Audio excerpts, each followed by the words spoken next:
Good evening, everybody. Glad to be here with you guys.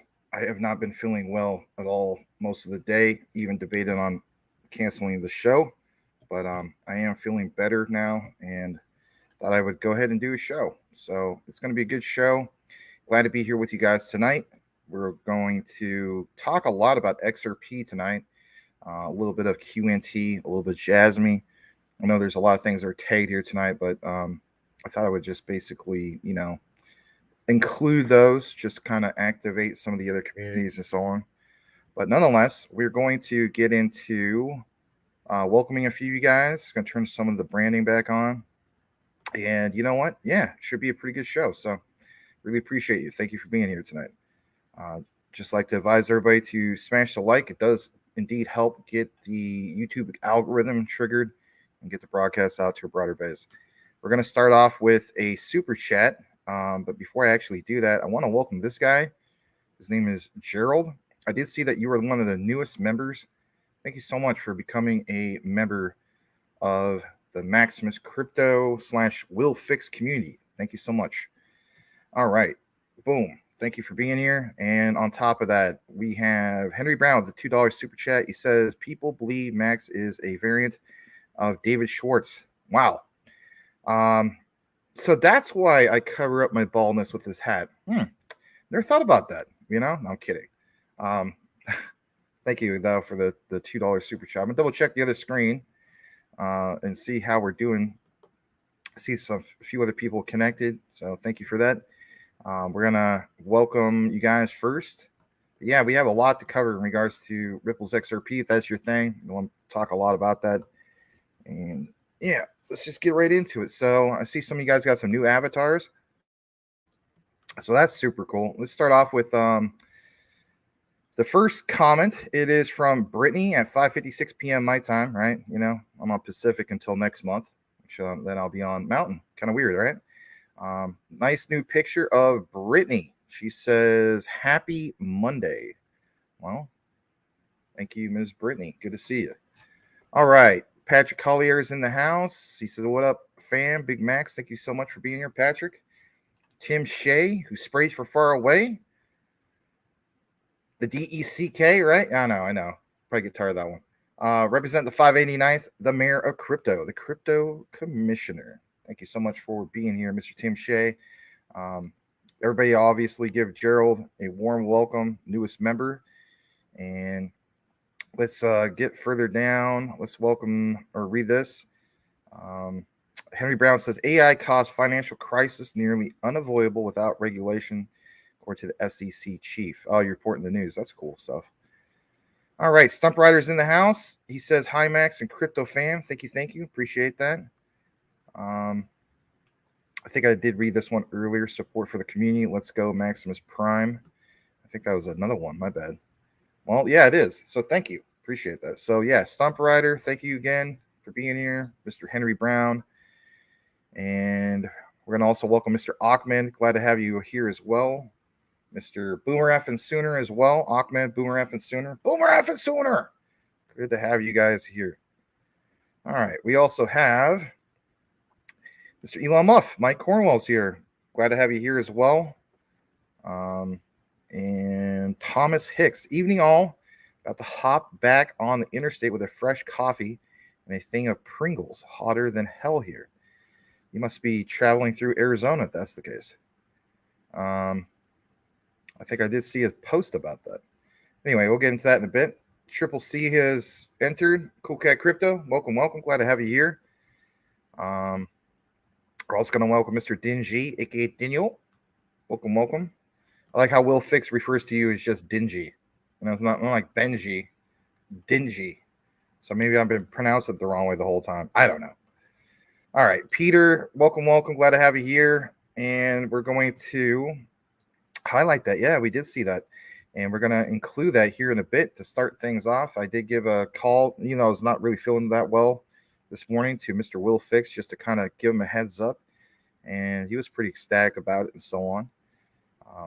Will is he's definitely blown up, and Will, if you're watching this, I did promise you I would try a Coke Zero. Okay.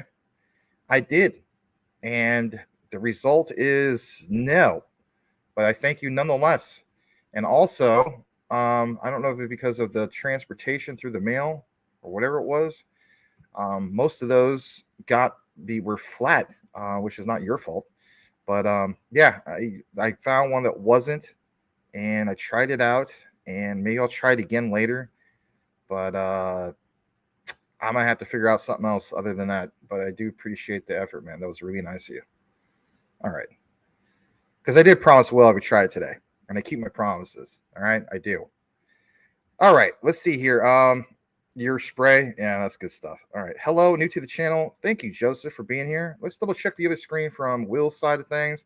So it's Peter, Pimpstar2, and Joseph Enrique. Well, thank you guys for being here.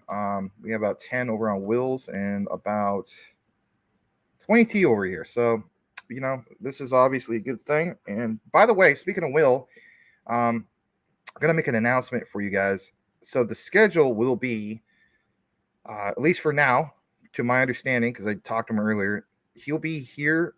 The schedule will be Tuesdays and Thursdays.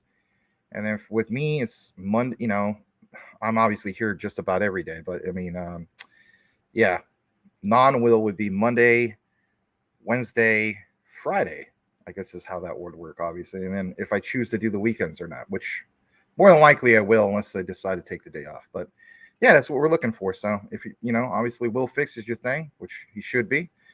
Tuesdays and Thursdays. And he's saying that the Tuesday show would be a little bit shorter with him. And then the Thursday, obviously that's like a big show. So hopefully you guys are looking forward to that. All right, just going to welcome a couple more of you guys. We're going to kick it right into what we have in regards to the coverage. And we're also going to welcome this guy. He is Mr. Blackwood. Good to see you, Mr. Blackwood.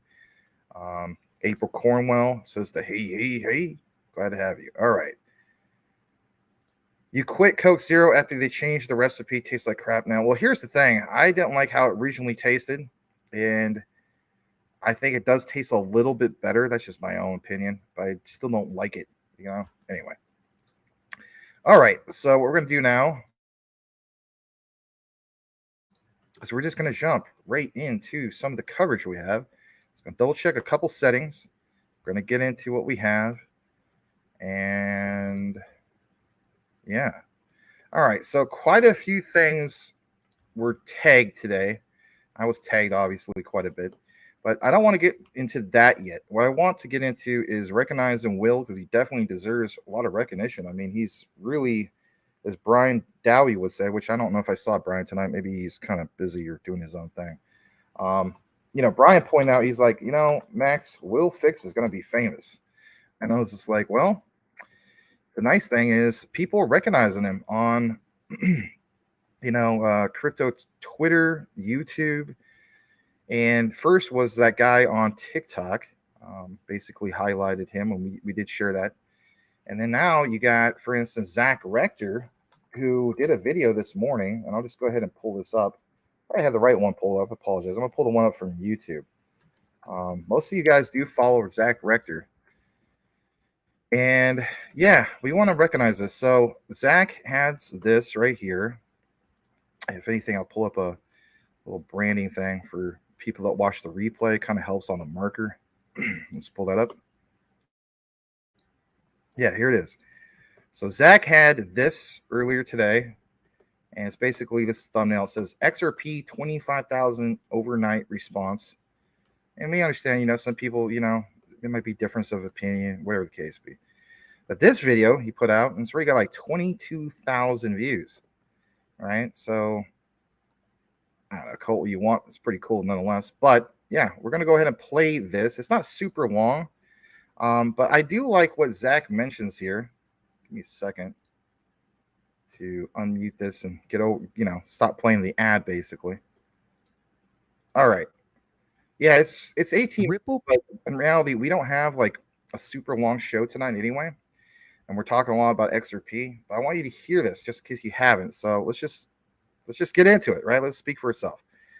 All right. Please smash that like. Thank you so much for being here. And yeah, XRP 25,000 overnight response, as in Zach Rector's response. Here we go. Is Ripple pitching to banks and institutions a set price or an agreed upon price or timeline? Maybe both? okay, I know it's just a Monday morning. We're just getting our first cup of coffee and getting the week started, but we have to respond to this viral video in the XRP community. A gentleman by the name of Will Fix, who put out a video just a few days ago titled $25,000 XRP overnight. And the premise of the video is he's talking about Ripple pitching or selling XRP to banks and institutions. And a conversation that we've long had is that you kind of have to have an agreed upon idea that you can pitch to these partners on where XRP is going, right? It's like any other investment or business idea, right? You want to sell them on the value that they're going to get today, right? The price that they're going to have to pay for the asset today, but the value that they're going to get over the years to come. That's the difference between price and value. And that's the conversation that we've been speculating is going on with Ripple and these institutions and banks as well. So he's approaching this from the idea, Ripple sitting across the table.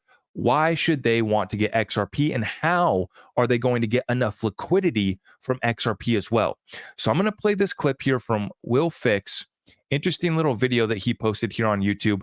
And after he completes, I'm just going to play a couple minutes of this video, and then I'm going to respond to it. Let's listen in. Here's what I mean by that. If I'm set up to overcome objections and I'm going to a large institution that moves tons of money, there's going to be a few objections I'm going to anticipate. One is going to be the consideration of the price of XRP being at 50 cents, 55 cents, 35 cents, whatever it was when I went in. And the question of, well, you know, you only got a 50 some odd billion market cap and 28.5 billion or whatever it is of coin. You know, we move 50 billion at a time. Okay, so I'm going to pause them right there real quick. Remember, we cannot confuse market cap and liquidity value. Just because there's 30 billion of market cap in XRP, the digital asset, does not mean there's 30 billion of liquidity, right? Two different calculations. How much XRP do you have? At what price? That's going to determine your liquidity value. How often can you use it is another variable to add to that. And that's very different from the 30 billion market cap that's in XRP right now. So we don't want to confuse those two ideas, but let's continue here. You don't even have enough coin for me to even talk to. So then what's my response to that going to be? Well, it's not going to stay at that price, you know, because we're talking to you and many other people and y'all are going to put a bunch of money in. Oh, okay. Well, now let's say today I'm doing it and I'm getting ready to go in and talk to somebody, and I've already got 300 some odd deals. It's not going to be a very difficult sale if it's all my partners. If you're speaking to me and I'm the bank. Quick reminder, Ripple already touting 300 to 400 institutional partners. That's going back years. This year, they've been talking about having conversations with central banks, dozens of them, right? 5 central bank partnerships announced, 5 unannounced, conversations with 20 plus. So we know they have over 30 plus conversations and partnerships with central banks on top of 300 to 400 partners and providers as well. It's been going on for a while now. And you got all my partners. That's what I mean by over the curve. It's just sign up time. This is what's happening, in my opinion, with XRP. It's just sign up time now. Just go and get. I like that. It's just sign up time now. And they've been signing up some big hitters for a long time. And I think it makes the pitch even easier when you got some of those other institutions and partners that you get to tout as, kind of proof of concept ideas that have already been going on for years. Get them all signed up. So, and I believe that's why we are waiting until you're able to satisfy most or all of my needs. I don't know that I would desire to run both systems at the same time. I might want to switch all at once. I might want to run both at the same time and test it. Okay, but here's another thing that's going to come up. So price is going to be a thing. Well, the next thing is, oh, you already got all of my buddies. I'm the last one, and y'all are doing business with everybody I'm doing business with. So I'm going to buy the coin right now. Well, I imagine the person working for XRP would say, oh, no, don't do that yet. See, we don't want you to do that yet, because then the next guy has to pay a higher price, because after you buy, the price is going to move up. And then after he buys, and then we're going to have really a complete uncontrolled race where some of the people are going to be spending huge prices. So, and I believe initially XRP said it's going to have to be a $10,000 coin. So if that is in my toolbox to use, and I know we've also heard 25,000 to 37,500, and we've heard 50,000, and Forbes magazine said 58,000, and then tons of YouTubers and content makers have said all types of figures from there on out. So I'm going to use the $10,000 figure amount. I know I put in here 25,000 on the thing, but anyway, so I need your help, and here's why. I'm on a mission to recover $10 million within the next 12 months. Yeah, so it cracks me up. I just threw 25,000 in there. I like that. And I flashed the red folder and I laughed because, yeah, we've had the valuation committee give us all these different numbers and valuations. And I've been one of those YouTubers, right, that we've been talking about all the crazy prices. We're not afraid to, have that conversation. And I think that Will's making a very good point, right? When you go to these institutions, they're not going to want incredible volatility. They're going to want an understanding, and they're going to need to know that the liquidity is there, right, before they can move on over. And it's kind of a matter of, chicken and the egg. Ripple's probably pitching like, well, if you guys would just come on in here, we could have the liquidity, right? But we're trying to get you guys on board. But the liquidity that's already being built out through ODL is growing, and it's growing rapidly. It's very good. But here's where I want to bring this back down to. So I've been talking about how these banks, institutions, a lot of them have unrealized losses on their bonds, on the debt and the derivatives that they have exposure to, toxic derivatives, over $1.5 trillion of commercial real estate that has to be refinanced by next year, over 400 to 600 billion of unrealized losses on their bonds. Bank of America, Ripple partner, has 100 billion of unrealized losses on their bonds. So they have bad balance sheets, and that's another consideration to make when Ripple's pitching them on adding XRP to their balance sheet. And I think that a lot of folks want to take it to 10,000, 50,000 for the set price conversation. But I think that it's very easy for Ripple to pitch the idea that, hey, we're going to see this asset go, $10 to $15 just based off speculation. We would have done that last bull run. We didn't get to because the SEC was suing us. This is an opportunity for you to pick up this asset before we do that run up. But then we actually see it going much further than that. You see, because by $5 to $10, we've done the calculations, we've run all the models. We suspect that most of the XRP community is going to be gone for the most part by $5 to $10. We just covered the numbers on the XRP rich list, right? It's like 3.8 million of the 4.6 million total wallets have less than 500 XRP. So you have over 3.5 million people, 3.5 million wallets with less than 500 XRP. And of course, people have multiple wallets. So we're a very small group of people and a lot of small bags that a lot of them, will be offloaded at $5 to $10. So we're going to have a lot of retail shaken out by then. And we've already done so many of these deals with these other institutions that the supply that you see right now that's floating around circulating is really far from the truth, right? Because as I've always said, my XRP is not circulating. It's not ever going to be sold, some of it, right? So we're running with 50 billion circulating supply. You're not going to sell portions of your XRP. I'm not going to sell portions of my XRP, not financial advice, by the way. But, right, so that's not circulating. That's locked up. That's buried in the chest in the backyard. It ain't ever going to be circulating. It ain't ever going to be available for liquidity. It ain't ever going to an AMM for a liquidity pool, right? That's not circulating XRP. And when you factor in all of these other escrow deals that have been done, like when R3 tried to get 5 billion XRP in 2016, it goes to show that billions have already been acquired from the escrow, and R3 had their deal at sub 1 penny. What a hell of a deal. Now, so I think that, Ripple doesn't have to pitch these banks institutions on a set price of 589. They get to pitch them on, here's what's going to happen.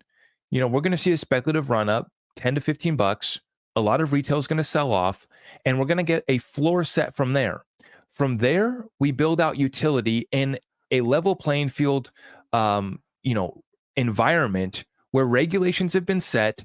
You and all the other institutions will know how you can custody these digital assets, how you can use these digital assets. And so whether that floor is set at $5 XRP, at $10 XRP, from there, we start to build out utility and we start to really flip these switches. And we, estimate that this is going to take us all the way from, a floor of $5 to $10 all the way up to 20, 30, $50, or maybe even $100, or maybe even more. Maybe the price that they have in mind is more. The models and the supply demand dynamics that we're going to see with Ripple XRP is going to take us to a much higher price. I don't rule that out, but I don't think that they necessarily have to pitch the banks on 589 to get them on board, right? And so that's the point that I want to make and kind of bring home. This gentleman, I think, brings up some interesting points that we've kind of talked about in the past. You have to be able to sell predictability to these exchanges and to be able to get these partnerships. And I think that Ripple's able to do that. Now, I think, like I said, what's been interesting is, this is the final point that I'll make. Over the last 2 years, where Ripple has not been selling programmatically to exchanges, they've only been selling to their on-demand liquidity partners. All of those sales are happening over the counter, where that doesn't get seen. See, OTC sales, or over-the-counter sales, happen. They might as well be called behind closed door sales. And that's all that Ripple's been doing for the last 2 years. We see that 200, 2 or 300 million XRP gets released from escrow, gets sold off, and that 7 or 800 million goes back to escrow, gets time locked once again back in the escrow for a 55-month period. And that 2 to 300 million XRP gets kind of released, but we don't get to track where it goes from there. The other thing that I find interesting is that Ripple hasn't announced really any big partnerships over the last year. They've announced some here, some there. They've announced some central bank, and the Plow stablecoin is obviously fired up. But they haven't really announced many big partnerships since the end of last year. At the end of last year, we got a few partnerships that were relatively smaller ones in some different corridors. We got on-demand liquidity partners in France and Sweden. That was a very big deal. And we saw a couple others towards the end of last year, but they've been very quiet about any partnerships this year. And then all of their sales for the last basically 2 years have been OTC. We have no idea where it's going. So when folks ask, well, this is great, why are you making a $25,000 XRP video in the middle of a bear market while XRP is still at 50 cents? Well, okay, I didn't make the 25,000 XRP video. I was responding to Mr. Will Fix's video, okay? But the reason why we're having this is because I'm trying to make it clear there's a lot that's going on behind the scenes, and a veil is about to get lifted. And I don't know if we go to $50 or $589, but just based off of participating in a speculative run-up, we go to 10 to 15 bucks, life-changing in and of itself. Whether you want to sell off some XRP at that price or not, I just want you to have a plan. But then I think we come back down. We have a violent correction. Don't get it twisted. But then I think there's an understanding between Ripple and its partners that from there, we build out liquidity and we start flipping switches. We start lifting the veil. We start getting banks and institutions that announce, yes, of course, we added a bunch of XRP to our balance sheet. Of course. Quick question for you. Do you know how much you actually weigh? Well, this might sound crazy, and it's actually a little disgusting, to be honest. And that reality takes us to another world, and that does equal a much, much higher price. And I'm very excited to go on that journey with you guys. Once again, I'm trying not to put out just hype content in the middle of a bear market recession or World War III. I'm trying to bring quality content to folks so that they can understand. Don't get shaken out by all this FUD. Don't get shaken out because we get all these good announcements. We get all these good deals. We get this deal from Judge Torres. But when we look at price, it appears as if nothing is happening. No, there is a lot happening. There's been a lot happening for years. And we are going to enter into a whole new reality. We go to a place where we never come back to these prices once again. We never come back to sub $1 XRP. We never come back to sub $5 XRP. And a lot of folks are disappointed. Oh, you think that XRP is only going to go to 15 bucks and then come back down to 5? That's really disheartening. Well, that is disheartening if you don't understand what gets built out after that.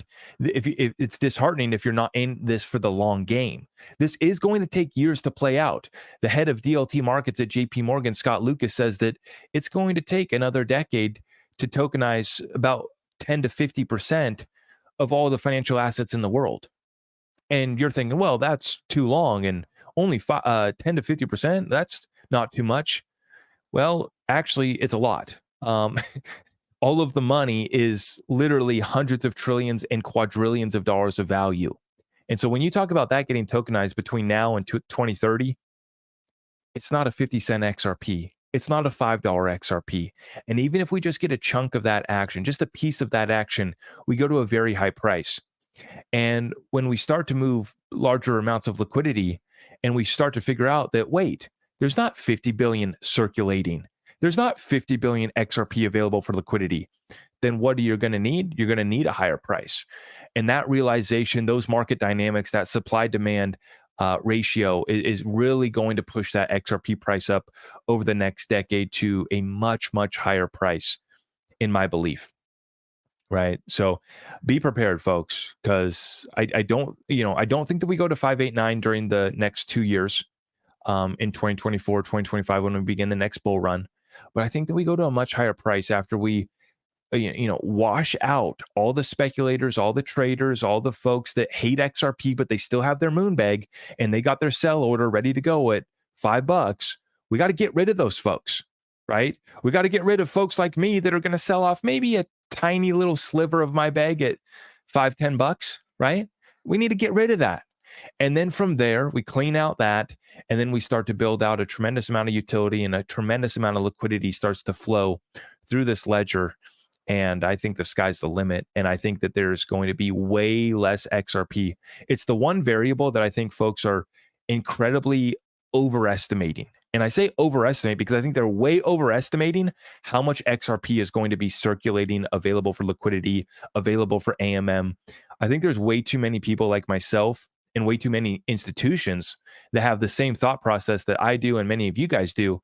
We're just going to be holding on to this asset probably forever. We might even hand it on down to our children, right? We're just going to leverage it. We're going to take out loans against it, use it as collateral.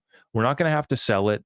We're going to be able to utilize it without having to sell it, without having to take tax implications. And we're going to be able to go buy more businesses, more real estate, more investment opportunities that provide more cash flow without having to pay taxes legally. That's what the wealthy and the elite do. That's our plan. To me, I think that the wealthy, the elite, the banks and institutions have been buying billions upon billions of XRP behind the scenes. When the veil is lifted, it will be too late, and I'm here for it. I'm here for the journey. I hope you guys are as well too. In the middle of a bear market recession, let's hang on in there, stay focused, keep building, and stay ready. It's a lot of chaos out there. So we continue to pray for peace. We continue to pack our bags, and we continue to bring real value to the world. I appreciate all of you guys. Let's smash it on the way out. Make sure we subscribed up. Everything else can be found on my website, zachrector.com, including links for my favorite exchanges, my favorite wallets, and for getting your precious metals shipped directly to you, or we can roll over your 401k retirement account. Let's get it done. Let's help you out. God bless all of you. We'll see you in the next one. All right. So we definitely want to thank the one and only Mr. Zach Rector for, doing that response video. I mean, how cool was that? I did see it this morning. Mike Cornwell messaged me, a few minutes before the show, said, "Hey, did you see that?" I was like, "Yeah." And,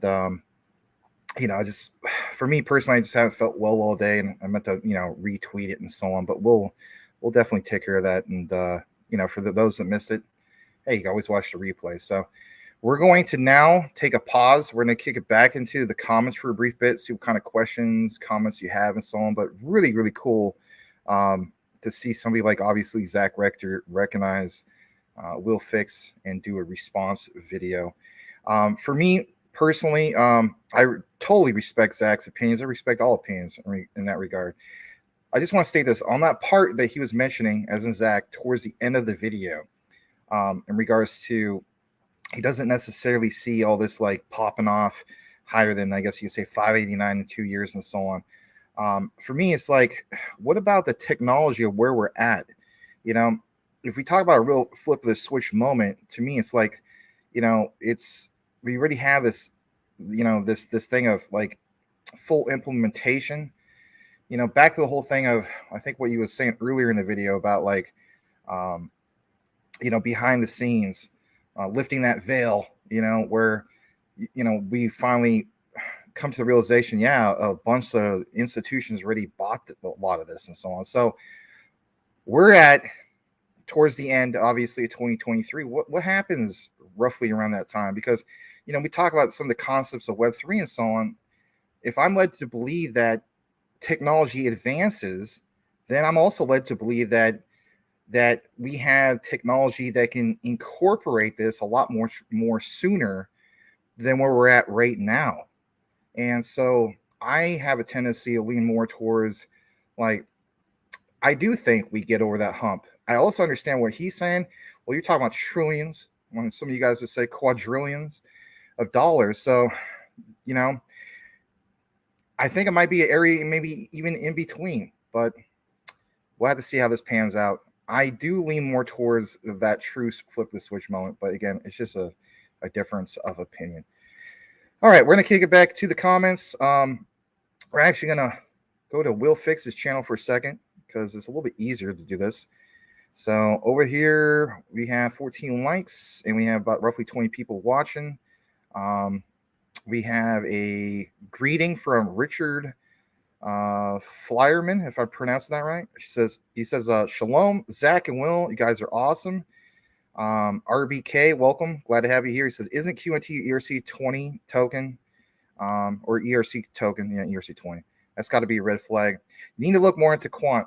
So here's the thing. A lot of people just look at it as just being just another ERC20 token. It's so much more than just ERC20 token. It's literally a blockchain operating system. I look at it like being like the Microsoft crypto, if you will. I've said it once, I'll say it again. And basically it's like this. I was asked this roughly 1 to 2 weeks ago. What happens if the Ethereum mainnet was to go down? It's not the end of the world for quant, right? So, their Overledger platform, which is their operating system, if the mainnet of Ethereum goes down, then they switch, for instance, to the XRPL or, XDC or Stellar, or some of these other ones. And in the demo, it shows that. And I guess maybe I should show that demo again, but I would look more into it. It's not financial advice, but yeah, that's what makes it really unique, being blockchain agnostic.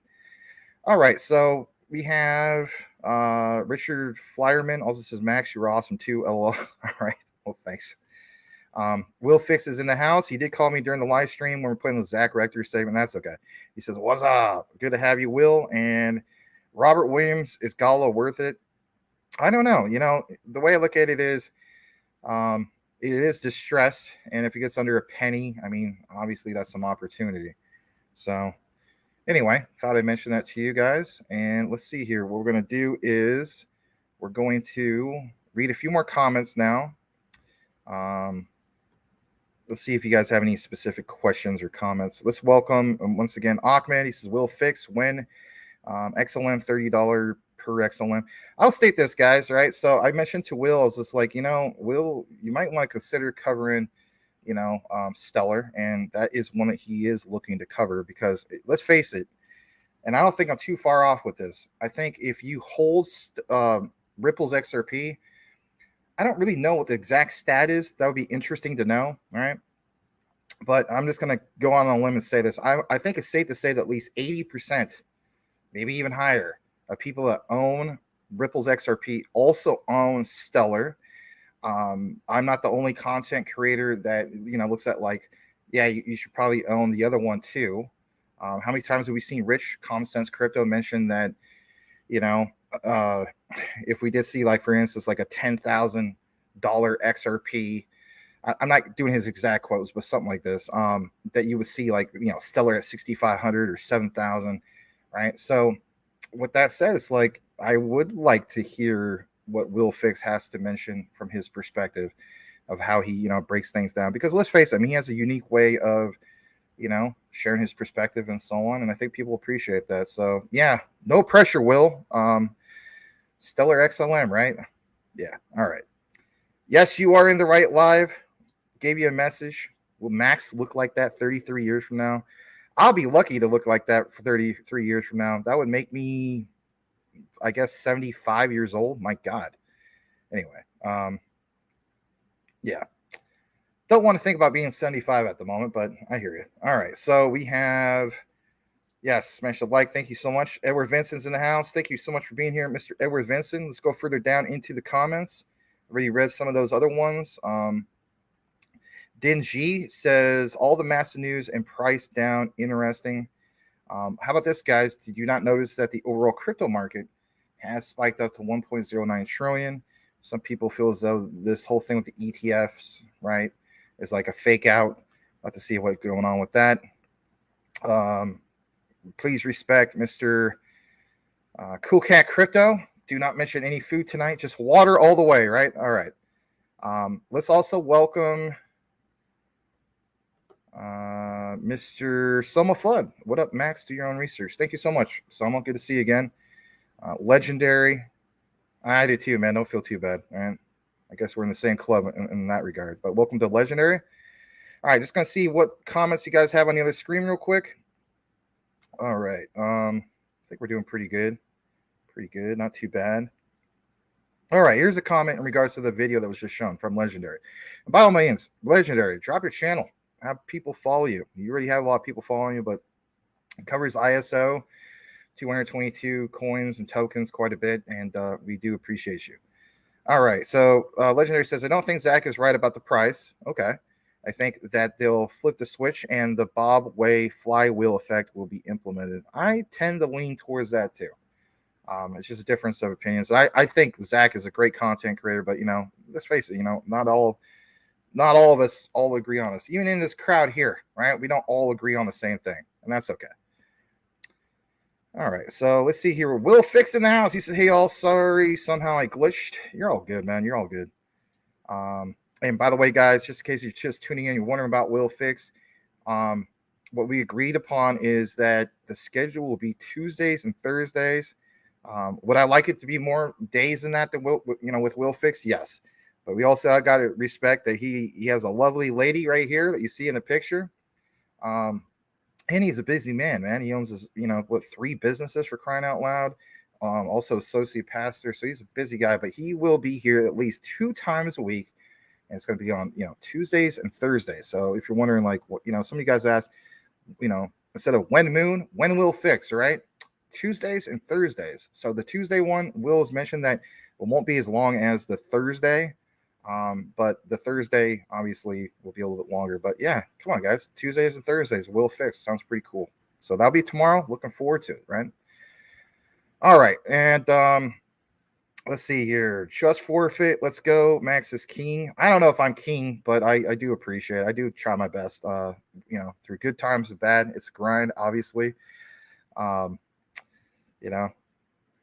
You got to say something about for Will Fix. And Will mentioned this just joking on the phone. He's just like, man, that's got to be kind of tough, like you're killing yourself doing all this content, getting only like maybe a couple hundred views, and just come in and knock it out of the park. He didn't just knock out of the park, man. I mean, he hit it out of like the galaxy or something like that. The way I look at it is it's more than fine. And I told him, I was like, if I got to ride, the coattails of Will Fix, it's more than fine. I had a situation obviously in the past with the old partner where he used to joke around about that. He's like, I'm just running the coattails of you. So I don't know. I guess you could say it's paying it forward, but I think Will is awesome. I think a lot of people can see that he's awesome, and they do appreciate his perspective. We had a joke around about Will. Somebody mentioned that he needs to do a fireside chat, so he really has some ideas in regards to that. I said something like a robe. He was like, you mean a smoking jacket? And I'm like, yeah, you know what? Like a smoking jacket. So we're going to get kind of creative with that. At least he is. And looking forward to that. I think it's going to be really cool. All right. Going to just read a couple more comments. And we're going to kick it back to what we have in regards to our outline tonight. So a lot of Ripple XRP, a little bit of QNT, a little bit of JASMY, just trying to, meet that. But we're going to get more into it. Maybe within the next couple days, not necessarily tomorrow. I'm thinking maybe Wednesday or Friday. I'm actually going to do a real, true deep dive live. And I'm not just doing this for Cool Cat Crypto, but it's for BSV. And I'm looking at it from the perspective that, man, I've been watching some interviews about some certain people in regards to BSV. And the way I look at it is kind of like, how they refer to it just as Bitcoin, which has been a thing that's been mentioned in the past. But this whole, I guess you could say, we call it trial or hearing for Craig Wright. What if like most people are just wrong about that? You know what I mean? Like when I'm always focused on the whole concept of generational wealth. Who isn't? But what if like most people are truly wrong, and it's like the real Bitcoin that the Black Rocks and all these other people are talking about is just that. They're literally talking in code. It's not BTC, because I mean, why would they talk about BTC if it really is BSV?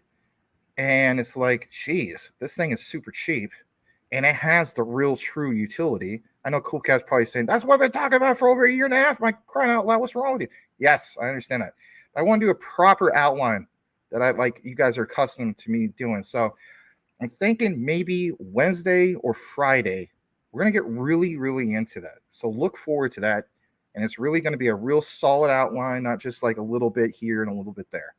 I'm going to tie in what's going on with this whole, I guess you could say, hearing trial. The tweets of Satoshi Nakamoto, first time tweeting since 2018. Like, what is that all about? We're going to tie the whole shebang together. I think some questions and answers need to be met. Not saying that I'm an authority on it. Of course not. I'm going to do my best to kind of give you my own perspective and so on. But I think it's something that we need to really look more into. I'm being for real about that. All right. Anyway. So let's see here. Let's welcome X marks the spot. Zach is okay. Max is better. You're too nice. I really like Zach Rector. I've been following him for a long time. All right. So what we're going to do now is we're going to jump into what we have. Just going to double check the other two screens, making sure that we're good. Always want to respect you guys' chats you have. Check the Will Fix's side. I think we're also good. And let's see here. Yeah, RBK, thank you for that information, Max. You're absolutely welcome. We cover basically all the ISOs, pretty much anything with utility. But yeah, we can, and there's also a lot of videos that we already have in regards to Q&T if you want to learn more about that. Those are on Maximus Crypto. All right, so what we're going to do now is, just get right into it. We have a lot of community-driven news tonight, and this is what I love about our community. So if you want to be what is referred to as a sideline reporter, it's free, doesn't cost you anything. All you got to do is you got to follow me over here at DPG Maximus, and all you got to do is just simply tag me. And if it's something that it's like part of like the topic of the night or what we're discussing, you just say, hey, drop some tags, take a look into it, and more than likely you'll get read. So just thought I'd let you guys know about that. All right, so we're gonna get into what we have. The first one's going to be about this thing about Medico. So let's pull that up. This is from the one and only Mike Cornwell. And on this, it talks about Medico Talks, episode 41, disrupt or enable. I'm going to blow this up a little more for you guys so you can see it from your couch or your phone or whatever you're doing. So on this, you see plain as day, talks about this, shows Brad Garlinghouse. It says disrupt or enable, materializing the Internet of Value. Now, I did talk about this whole thing, especially with quant. And, we talk about IoT, the Internet of Things. Quant, you have also another form of IoT, if you will, the Internet of Trust. Ripple, right? The Internet of Value. Now, this is, of course, Brad Garlinghouse.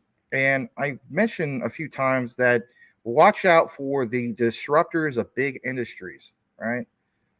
Because what they do, disrupting other industries that need to be disrupted, I think we should all pay attention to that. So it says, disrupt or enable, materializing the Internet of Value. You can, of course, join Medico Talks on Thursday, the 19th of October, which is, let's face it, coming up in 3 days. It's going to be at 7:30 p.m. Pacific time, which is 10:30 in the East. Brad Garlinghouse, CEO, Ripple's going to be there. What's the agenda? Well, you know how many times we talked about this whole new shift of where we're going? Well, we've been talking about as a community for, I don't know, a year and a half. Some of you guys have been into Ripple's XRP even longer than that.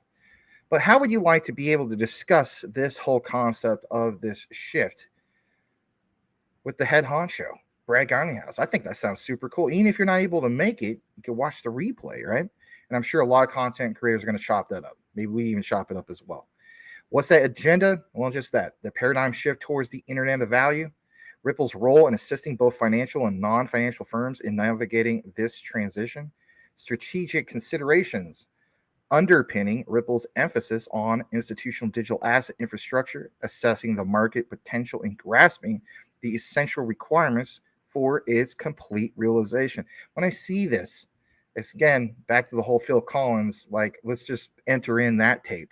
I'll slap that cassette in. Yeah, cassette. I'm old school like that. And let's just literally blast Phil Collins in the air tonight. I wish I could do that on YouTube, but unfortunately we'll get flagged, right? Copyright stuff. Twitter don't care. But this last part, what lies ahead for Ripple and the collaboration between Ripple and Medico, I think this is a real big deal. Now, getting more into what we have tonight, other than just this, why is all this a big, big deal? Well, for one, Mike Cornwell has this that we're going to share with you tonight. And again, it comes from Mr. Man. Please give him a follow. He dresses up as Spider-Man, but look beyond the whole thing of a guy wearing a Spidey mask, right? It's because probably he doesn't want to dox himself. Solid research, solid content. Like for Mr. Man, real estate investor, crypto investor, learn how to trade, FX. He's a researcher. That's what should stand out for you. Great researcher. And he pops in every now and then, kind of like Spider-Man, right? So he posted this 7 hours ago, and we're going to pull this up. And basically, Andrew Whitworth of Ripple, this statement: we help to move, manage, and tokenize value. Now, I talked to you guys' ears off, probably, was it last Friday or Saturday? I can't remember which particular date that was. And I was talking about tokenization. So I'm not going to do another piece tonight about tokenization. I think you kind of get the gist of that. But, what about managing and tokenizing value? And again, the whole thing with Ripple, the internet of value, right? So this is, of course, their core business, which is basically cross-border payments. Like it says, the general public and media associate crypto just as much as Bitcoin. But people are listening to, how this is going to be more than just Bitcoin. I think, if anything, if we're talking about Bitcoin, maybe it's the case of the real Bitcoin is BSV. I am leaning towards that. I'm really, really leaning towards that. But for the purposes of today and the highlight of today, we're going to talk about a lot of like Ripple's XRP. So the bottom line is this: there are consumers, of course, like it says, facing crypto assets and business in crypto, right? Bank to bank, business to business. How does Ripple come into the whole mix? Now, this is about roughly 3 minutes, not too long. Please smash that like. Listen to this. Andrew Whitworth of Ripple. Here we go. Thanks very much for having me, Ricardo, and the Payment Association. It's very good to be talking to you all. Maybe it'd be helpful if I quickly say at the beginning, like, who Ripple is. So Ripple's a blockchain company. We help businesses move, manage, and tokenize value. And our core service helps businesses make cross-border payments cheaper, faster, and more transparently. So that's where we sit in this ecosystem. Look, I think you're right. Crypto is here to stay. For me, the important thing is to understand what we mean by crypto. A lot of people in the general public, media, public sector, some people are still used to think about crypto just in terms of the price of a resale token, a Bitcoin. But it's much more than that. This, presumably the people listening to this know this, but the crypto ecosystem is diverse. There are a very wide range of actors with different business models, different use cases for the underlying technology, crypto asset technology. One key distinction, for example, is between consumer-facing tokens, so these retail ones, and crypto asset businesses that service other businesses, B2B, the sort of plumbing of the financial system. And every day we see more and more financial institutions and institutional investors joining this space. And that's because there's real utility, and the use cases that are being built in this space can actually help companies and people with what they want to do. So it's around this utility that we need to look. This is why it's here to stay, is because what can crypto asset technology do to improve the functioning of a given business or the financial system as a whole? It's staying because it solves real world problems in finance more widely. And I think the period we're in now is one where the noise and to some extent the heat has come out of the market. So businesses can actually take a look at the underlying benefit of crypto technologies and assess what the underlying utility is for them. And I think that's just one other point I'll maybe touch on here, which is an obvious one, but blockchain is a technology, right? It's not a product, it's not a service. And just like other sort of technological bases, like the internet or electricity, it's something that can be built upon for a wide range of purposes across the whole economy. The industry just happens, in one sense, just happens to have started with finance. You know, the steam engine started with cloth weaving, but it didn't end there. So I think we're at this very early stage of developing a quite broad-based technology that will have many use cases. So you know, that's why it's here to stay. Now, there are ups and downs as people innovate. The important thing is having an environment that supports innovation while protecting customers. An important part of that is helping existing businesses adopt this new technology. You know, this is an evolutionary technology, not a revolutionary one. And one example of this, you know, Ripple's just celebrated its 10th anniversary. We're quite old for a crypto company. We've been through a lot of these market peaks and troughs already. I'm sure there'll be more in the future. But honestly, it looks like the crypto industry today is getting more solid and more useful. And that's, again, because of what it can do for others. And, you know, Ripple, we've been partnering with enterprises from the beginning. We started cross-border payments. We use XRP because it has a clear use case. So again, it goes back to this, I think, core answer to your question of why crypto is here to stay. Well, it's because it's useful. Right, it's useful. But the key thing also should be, when does this all become implemented? And if anything, when do we finally get wide-scale examples of utility in motion? And I'm going to keep pounding that home. Maybe, you know, some people say, man, that's like your slogan by now. Well, wherever the case be, it's not about that. I want to see mass adoption, and I want to see not cases of, hey, this went live, but it's just an option. I want to see mandates. I think a lot of you guys want to see that, you know, the flip of this, a true flip of the switch moment. Now, getting more into this, there's this particular part that we're going to share also. And yeah, it's about this whole thing about a law, or by law, instant payments will become the new normal. Like, are you aware of some of this stuff? And if not, let's keep you informed about the bigger picture of these things. So for one, this was shared earlier today. It's from ISO 222. Let's do it. Rohit Q shares a lot of info. By all means, I always give these guys shout outs. Why? Because they deserve it. They deserve recognition. They put in the hard work for research. I always will respect that. So he says, by law, instant payments will become the new normal. You know, you saw Zach Rector do a little quotes earlier. But in reality, is this a nothing burger, or is this a real thing? Well, we're going to blow this up. We're going to share it with you guys in a way for you to see it a little bit bigger. And basically, the way I look at it is, yeah, this is a real thing. And so I got more into this, and I decided to review it for myself. But, you know, even with Quant, we talk about SEPA. What about XRP in regards to SEPA? Are you aware of SEPA? Well, it's instant payments as a requirement. I want you guys to think about this, because here's the thing. Here at Maximus Crypto, and even though we're at Will Fix, we're going to be talking a lot about, for instance, XDC. Now, this is an XDC segment, right? But what is one thing that we always will pay attention to? What we'll always pay attention to is the concept of, for instance, electronics trade documents bill that became an actual law. Why was that so big for trade? Well, again, I'm not doing a whole piece tonight about XDC, but the key thing is recognizing all sorts of different laws, because we know when we get excited about the whole thing of implementation, well, then law does need to come with it, because in reality, those are mandates done through what? Law. I mean, it's obviously that simple. So this right here mentions that instant payments as requirement ready for implementation. We've been talking about implementation quite a lot, right? But by law, instant payments will become the new normal. I want you to think about this for a second. You know, shout out to Mike Cornwell. He always talked about, for instance, you know, Granny May or Aunt May or whoever the heck it is, part of your family. May not be even called Aunt May, right? She goes and, you know, swipes her debit card and doesn't even realize it's tied into crypto. Now, that example would be more catered towards like probably Stellar than it would be for Ripple's XRP.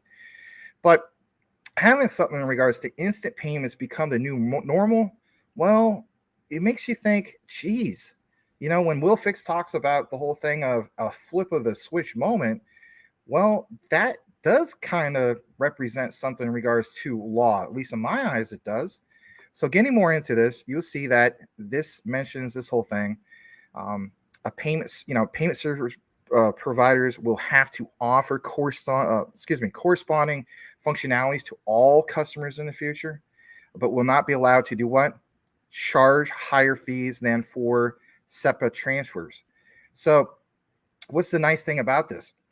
Well, if we want to get flip the switch moment, which we will, and we want people to still use the new system, you can't be price gouging people for using the new system, right? I mean, that'd be kind of counterproductive, right? Like, why go on to a new system that's super fast and efficient and so on if it ends up actually being more expensive? Then people will jump back to the old system, right? The old cash money system, because they feel as though, well, at least I won't get price gouged, right? So that makes sense.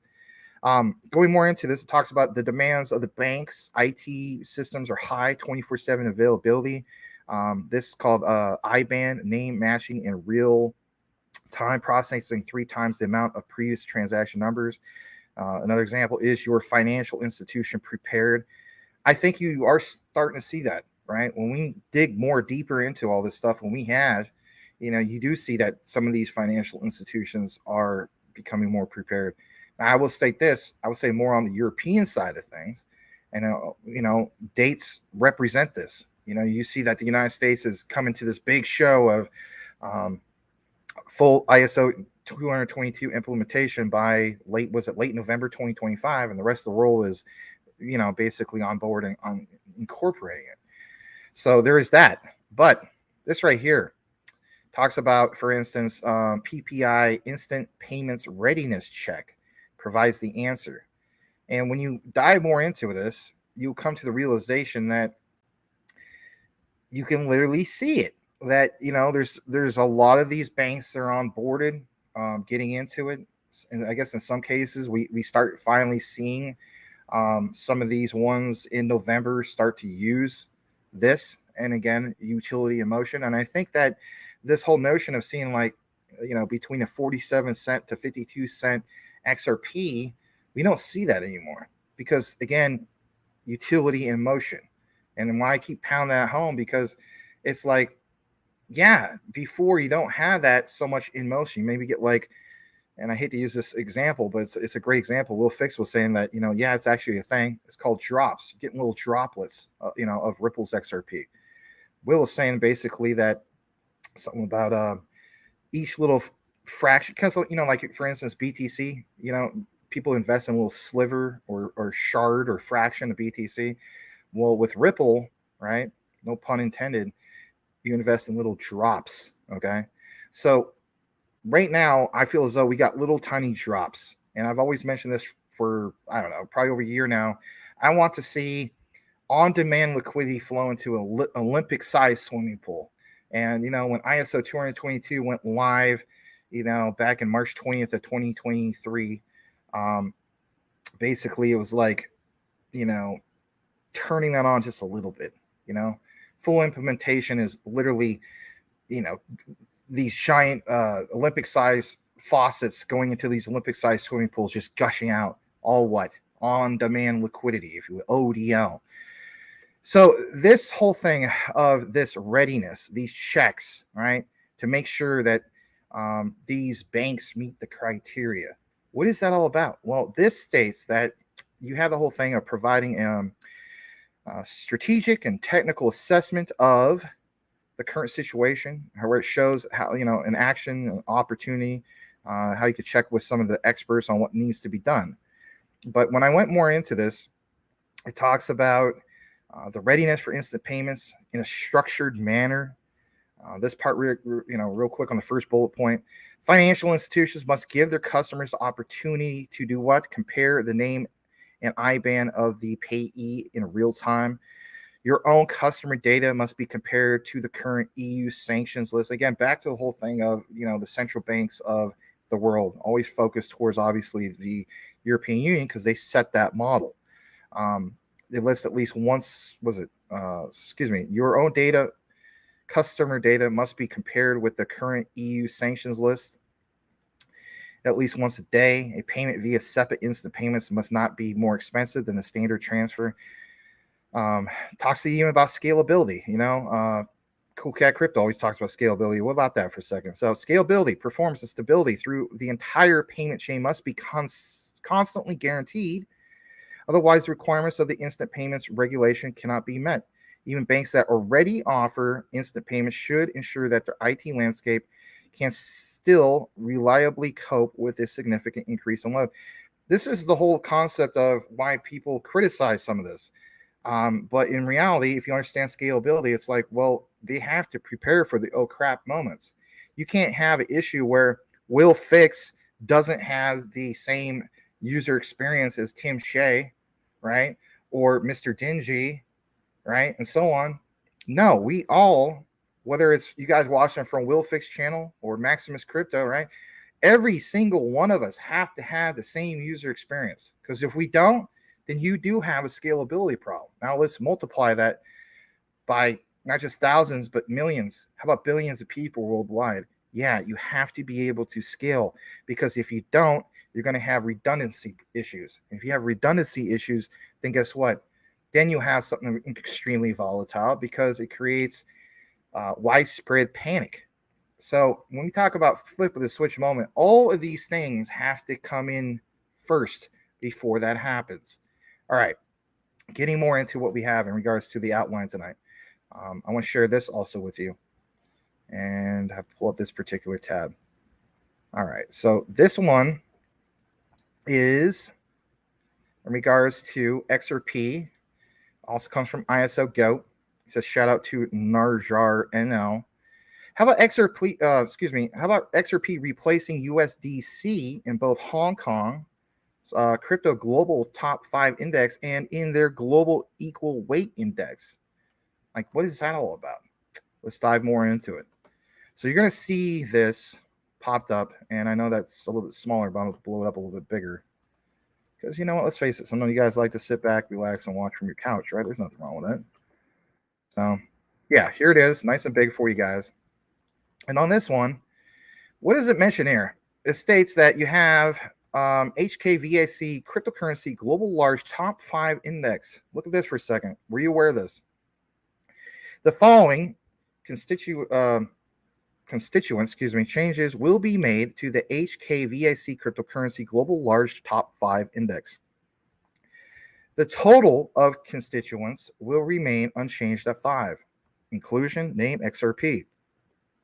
Removal, oh my gosh, USDC, and that's Circle, right? We know about that. We know that Circle obviously has heavy ties to Stellar.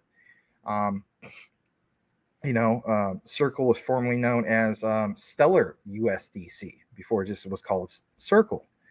Getting more into this, look at this. HKVAC cryptocurrency global large top 5 equal weight index. Like it says, the following constituent changes will be made to the HKVAC cryptocurrency global large top 5 equal weight index. Man, that's a mouthful, right? The total number of constituents will remain unchanged at 5. Inclusion, XRP. Removal, Circle. Now, you may be wondering, I don't understand this. Well, all you need to understand is this. So basically, we understand that there's pairings, okay? And the bottom line is, when it comes to pairings, that creates volume, right?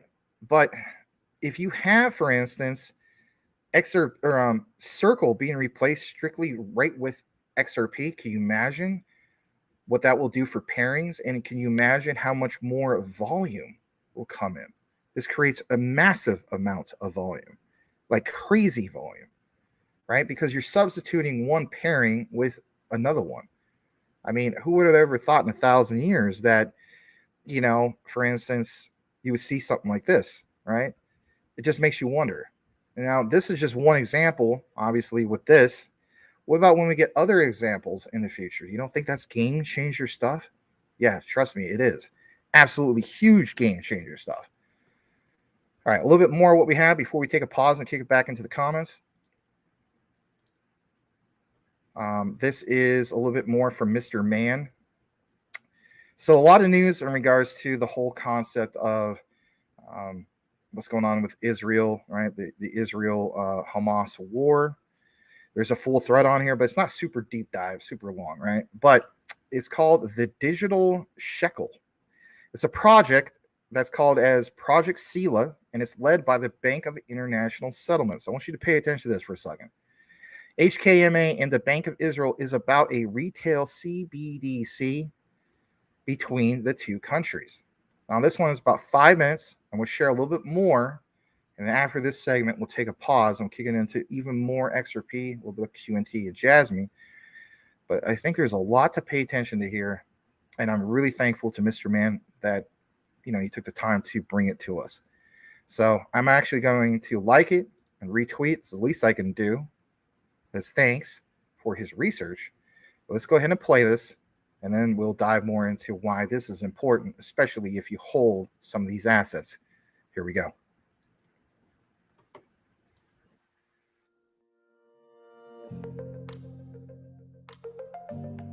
Central bank money forms the core of our global monetary system, offering a foundation of safety, neutrality, accessibility, and integrity. As economies become increasingly digital, central banks are considering the possibilities and challenges of a retail central bank digital currency, or CBDC. But designing a well-functioning retail CBDC system is not a simple task.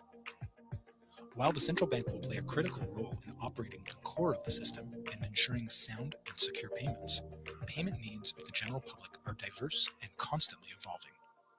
One way to meet this demand is through a vibrant community of intermediaries who, through open competition, can provide innovative and accessible payment services and handle the large operational burden of customer-facing activities. However, increased access and a greater number of intermediaries could heighten exposure to cybersecurity threats. For CBDC as a critical financial market infrastructure, cybersecurity is essential. With all this in mind, Project Sela tests the feasibility of an accessible and cyber-secure CBDC ecosystem through hands-on building of a proof of concept that is conducted through the lens of policy, legal, cybersecurity, and technology. The ecosystem is designed to maximize access to CBDC for users and payment service providers, while also minimizing the associated cybersecurity risk through preventative architecture design. The project also aims to preserve the desirable attributes of cash and capture the benefits of digitalization. Sela is a joint experiment between the BIS Innovation Hub Hong Kong Center, the Bank of Israel, and the Hong Kong Monetary Authority. It is also supported by private sector partners FIS, M10, Clifford Chance, and Checkpoint Software Technologies. The main participants in the Sela architecture include a central bank that operates the CBDC platform and RTGS system, funding institutions that manage customer deposits and ATMs, a new type of intermediary called an access enabler that provides CBDC services and all other customer-facing operations, and end users, any entity with retail payment needs. Access enablers play a critical role in increasing access to CBDC services, developing innovative CBDC payment solutions, and intermediating between the central bank and end customers. A defining attribute of these enablers is that they never hold customer funds. This distinguishes them from intermediaries commonly seen in today's systems, where intermediaries need to hold liquidity or client funds on their balance sheet. Consider, for example, an end user named Alice paying with a credit card to a merchant. The funds go from Alice's bank account to her card issuing bank, to the merchant's acquiring bank, and finally to the merchant's bank account. The value transfer isn't instant, and intermediaries need to take possession of the funds or hold liquidity against their commitments along the payment chain. This imposes costs that are often passed to the end user. In Sela's architecture, messages move between participants, but CBDC ownership moves instantly and directly between Alice and the merchant, settled on the CBDC ledger. Since access enablers don't hold customer funds, this may lower the barrier of entry for providing CBDC services, leading to a more vibrant and competitive payments ecosystem. At the same time, this increased access should not come at the cost of greater cybersecurity risks.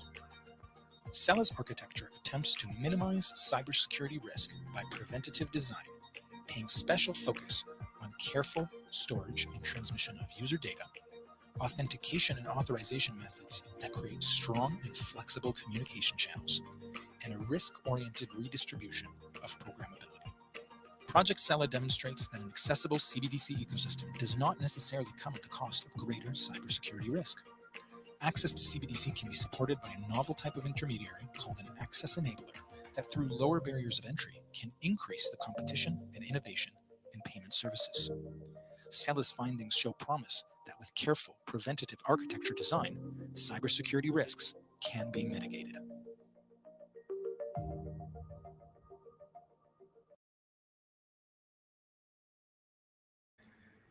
All right, so we're going to jump more into this, and there's of course more of an extensive thread from Mr. Mann that we're going to get into here shortly. Let's go ahead and pull that back up for you guys. All right. So on part 2 of this, I'm going to go ahead and share this on my screen so you can see it. Mr. Mann goes into some more detail about this. And of course, we can just, play the video and just leave you there, right? What would be the point of that? So he states, in this project, they've introduced the term access enablers. And again, this is going to come back full circle to the whole topic of how we, started the outline tonight about, mandates, flip of the switch and so on. It's one thing to have something to go live, right? Which, we all pay attention to that, right? March 20th, ISO 2022 went live. But was it enabled to the point where you see full-fledged implementation? The answer obviously is no, because if the answer was yes, I guarantee you Ripple's XRP would not be at, the price it was then. And then, what we see now at 40, between 47 and 52 cents is where it kind of hovers. So he has a reference here from hkma.gov. We're going to pull it up here in just a moment. But for now, I'm going to show you some of the key highlights here. Shows the reference from the Bank of International Settlements, talks about Project Sela. Look how long ago this was. It was not that long ago. All right. This is an, this was a post, this was posted September 2023, literally last month. Look what's also cited at the bottom, Hong Kong Monetary Authority. And then you also have the whole thing that we were just talking about in regards to Israel, the little icon or logo, right? Shows, for instance, like when people celebrate Hanukkah, I forgot what they call that. I apologize. But anyway, you see that being referenced there too. Now, I'm going to go ahead and blow this up a little bit more because I know this is going to be kind of hard to see if I don't. So here you have it, and it talks about this from the brochure, the pamphlet, and back to the whole topic of Sela, all right? Accessible and secure retail CBDC ecosystem. Why is Max talking about this? Why does it even matter? All right. So I think it was Saturday night because I wasn't with you guys Sunday. I had to take a little bit of a break to kind of catch up on some work and stuff. But I was talking a lot about, for instance, quant. And I believe that, when we talk about enablers, with quant, for instance, like that was a big thing. We're talking about the tokenization of CBDCs, but obviously quant is so much more than just that. But one of your key takeaways for that particular day in that outline was, a CBDC ecosystem. All right. Well, what about with what we're talking about in regards today, like even maybe with, XRP, for instance, like, isn't that a big deal? Well, yes. So back to the topic of Sela. They have tested the feasibility of an accessible and cyber secure RCBDC proof of concept. Like it says, in doing so, it assumes that competition, innovation, access, cybersecurity are desirable properties of a RCBDC payments platform. And I believe the R does stand for retail. I have to double check about that. So yes, the properties of RCBDC payments platform, and that these properties, can be achieved through a public and private partnership that supports a vibrant ecosystem of private sector intermediaries. Right there, just on the surface, if you take a more of a deeper dive into some of the stuff, this should excite you. I'm not trying to ever hype people up to the point where it's like, that needs to happen. I mean, obviously, I think the research speaks for itself. But when I see terms like this, right, ecosystems, how many darn projects have you been invested in that are not even part of cross-border payments, right?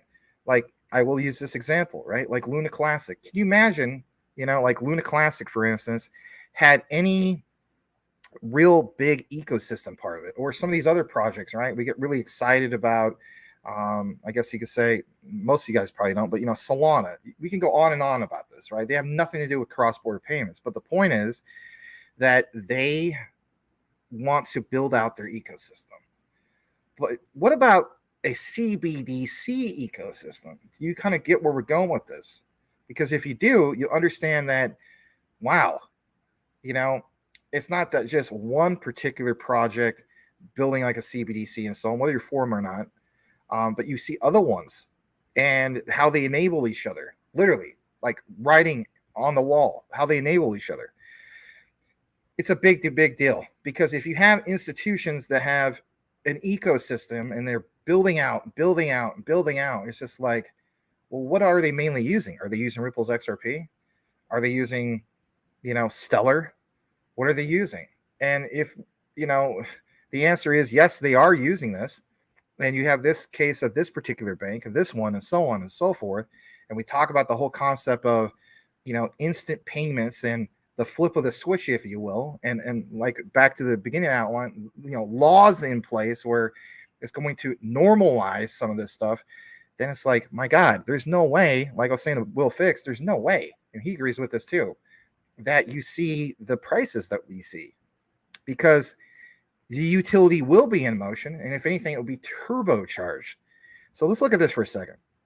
It talks about the properties of this and how it can be achieved through public-private partnerships to support a vibrant ecosystem, private sector intermediaries.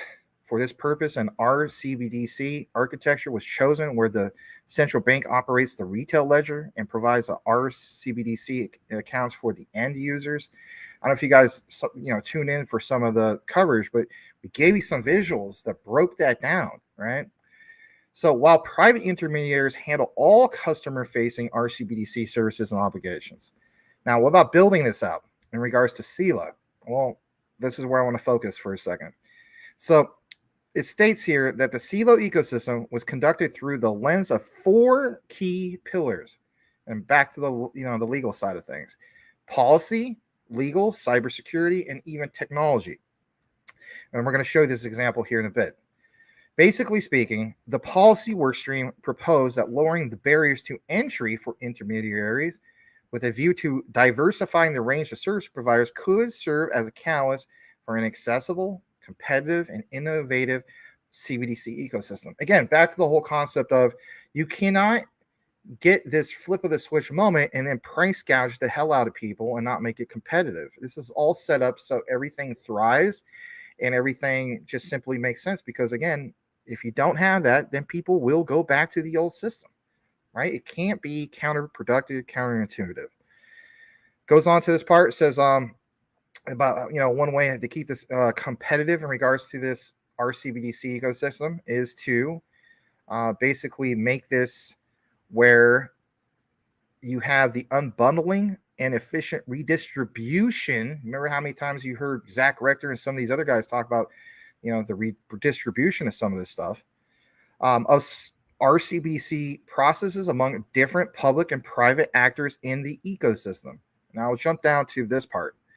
Private and intermediary service providers perform all customer-facing service and compliance obligations, and end users control their RCBDC funds through self-generated private cryptographic keys. Think about that.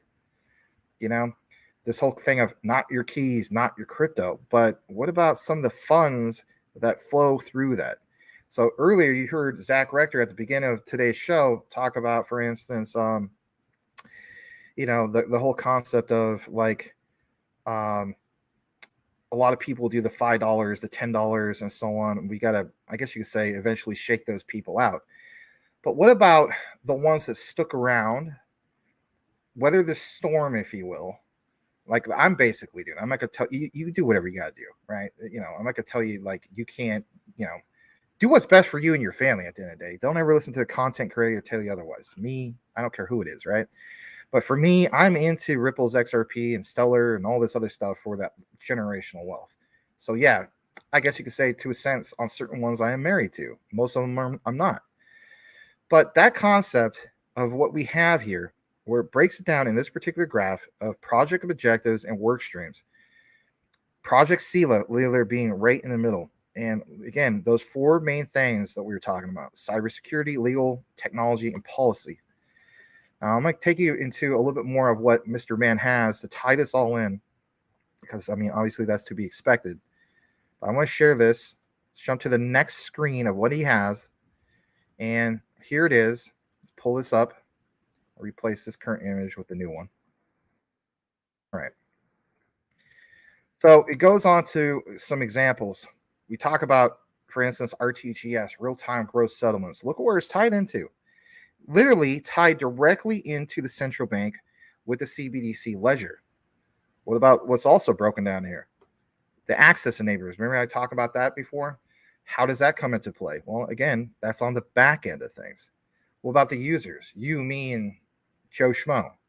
Well, a CBDC wallet, again, to be part of that enabling. What about some of those funding institutions? Well, you know, you could use, for instance, kind of like what we already see, a Bitcoin ATM. But instead of it being BTC, it ends up being like maybe something like Stellar, for instance. You know what I mean? You now see how this can come about. Maybe you already have gotten this. Maybe you haven't. But the point is, ATM app, deposit app goes back into the funding institution. So it's a full-fledged, perfectly flowing utility in motion. What? Ecosystem. Getting more into what we have before we kick it back to, the comments, to take a brief pause. We're going to wrap it up with part 3 of this, which is, good stuff again from Mr. Man. Let's share this. So Mr. Man talks about this real quick. All right. And he mentions the digital shekel by Israel is ready for deployment. Now, this is crazy stuff when you get more into it. So for one, let's blow this up again. Let's share this as well. And, come out. I'm not going to come out of the frame. I'm actually going to blow up the picture. Yeah, here we go. Bank of Israel digital shekel, potential benefits, draft model, and issues to examine. Now, this was something that was shared all the way back, 2 years ago? A little over 2 years ago. The Bank of Israel Steering Committee on the potential issuance of a digital shekel. Okay. Let me jump back to that previous screen. Apologize. Just a second. All right. All right. Yeah, this is good stuff. So I'm going to copy this one as well. Let's blow this up. So why am I making such a big deal about this? Well, there's examples about this. So for one, remember how we talk about cash? Don't want people to jump back to the whole thing of cash. Got to have scalability. Got to have the same user experience for you, me, and everybody else. But in regards to cash, like it says, cash may get lost or be stolen, and cash payment of high amounts is complex and expensive. As such, cash is more secure from a financial standpoint. Goes on to mention enables direct payment with no intermediary and maintains privacy. Again, addressing that, okay, yeah, why would you want to abandon cash? There has to be a reason, right? But it talks about that, you have this whole thing of cash, how it enables direct payment with no intermediary and maintains privacy, but it has operational disadvantages, right? Get to the point, right? Compared with a digital, like digital money, which can be paid remotely. Listen to this for a second. Even if I lost you, I want you to listen to this. In amounts of any size and is easy to maintain, although it may be subject to digital fraud. I'll state this, I stated this before, I'll state it again. At some point, we get that tunnel vision. And let me just kind of double check my settings real quick. I want to state this real quick. I'm sure many of you guys at some point were introduced Bitcoin at some point in your life, like many years ago. For me, actually, it was 2010, but I never read the Bitcoin white paper. Finally came into Bitcoin at 2016. Didn't put a ton of money into it, but enough where I held that to 2021 and spent some of that on altcoins. That's beside the point too. But for a lot of us, we have regrets. And one of the regrets is maybe you were the type of person in which you were told, I don't know, maybe it was 10 years ago, 2013. Don't get into BTC. Don't get into Bitcoin because, there's this thing called the Silk Road. And, it's used for, Bitcoin is used for money laundering and drug trafficking and all this stuff. So we get that narrow tunnel vision. But what's the point we're missing? Hello, back to this example. Cash. It's been around way longer. It's still around, and it's still the number one funding source for some of all this bad stuff. So again, what kind of narrative are we setting for ourselves? What kind of tunnel vision are we creating for ourselves? So I just want to give you that example. So getting back into this, regards to the whole thing about cash, operational disadvantages compared to digital money. And it talks about in amounts of any size, easy to maintain. But a retail CBDC can enable the public to enjoy the security of money issued to the central bank. So let's talk about this for a second, because you want to know something? People who are the naysayers about, for instance, Ripple's XRP, especially Stellar, they don't like the idea. And then they'll say, well, this is tied in CBDCs. CBDC is the devil and so on. I kind of look at this stuff, to be honest, all right? Like kind of like, like firearms, right? Are all people who own firearms bad people? No. Like I date it back to the movie Shane. Shane is explaining to, what's her name, Marion, a gun is a tool. It could be used for good or bad, basically, but it's a tool. CBDC, in my eyes, again, it's just my opinion. Don't shoot the messenger. I look at this as it's a tool. It could be used, obviously, for good or evil. But let's talk about for a second the good, because a lot of times people do talk about the evil. So retail CBDC can enable the public to enjoy the security of money issued by the central bank, together with the convenience and advancement of inherent in digital money. Here's that figure, and I wish I could make this a little bit bigger, but that's the max that will allow me, unfortunately. In this figure, it talks about different types of money today and in the future. The current situation, central bank money. I know it's hard to see right here, but it mentions right smack dead center public's deposits with the banks. You have, for instance, the digital money, banks deposits with the central bank, how the central bank money overlaps that. How about with cash? Well, the central bank money can also take in cash, but what about that money that's accessible to the general public? You see how that all ties in. And that was cited on that design all the way back in 2017. That's the current situation that we're in. What about the future of all this? Great example, right? Let's talk about this for a second. Central bank money, right? We have the examples of just kind of like what we just saw earlier. But the difference is, what about wholesale CBDCs? Well, wholesale CBDCs allow banks to deposit with the central bank. Then you also, instead of just having the public to deposit into those banks, you have a retail CBDC that's also there as an option. Of course, cash is always still there, but what also exists is money accessible to the general public. Of course, you have the whole thing of digital money being tied into it, but what's the two key things for the future? Well, it's simple. It's a wholesale CBDC that allows banks to deposit with the central bank, and a retail CBDC that's also part of that mix. Now, this part real quick. In this literature that's being explained to you tonight on CBDCs, they have differentiated basically two forms of issuance, right? Think about this for a second. For one, you have a digital currency, account-based, sometimes referred to as balance-based. We always talk about balance sheets, especially if you ever taken an economics class or business class like myself. You have, for instance, token-based, sometimes referred to as value-based. Again, back to the whole topic from the beginning of the outline. Brad Garlinghouse, the internet of value. Do you see how we tie all this in? All right. Hopefully you guys appreciate that. However, in the up-to-date practice models, this distinction is somewhat blurred. And this is where a lot of people get confused on. Let's explain this for a second. Since the central banks are not considering the issuance of a digital currency that would be enabled to, have full anonymity, I always mispronounce that, access to the digital currency will require registration and identification, even in the token-based approach. So, to a sense, some of that KYC. And we have seen in regards to the Stellar report that they are literally designing into their smart contracts this whole thing of KYC verification. Why are they doing that? Well, because they don't want so much of that criminal activity. So when we talk about finalization, this is where some people say, well, Bitcoin will live forever.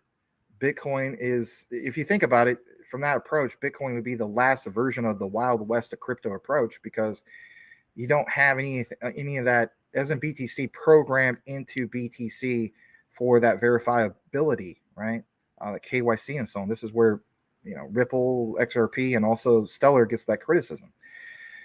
But back to this whole thing of a digital currency that will require registration and identification, even in the token-based approach, in that digital wallet in which the currency is kept will basically have the characteristics of an account, kind of like what you've already been used to in regards to a checking account or savings account, you name it, right?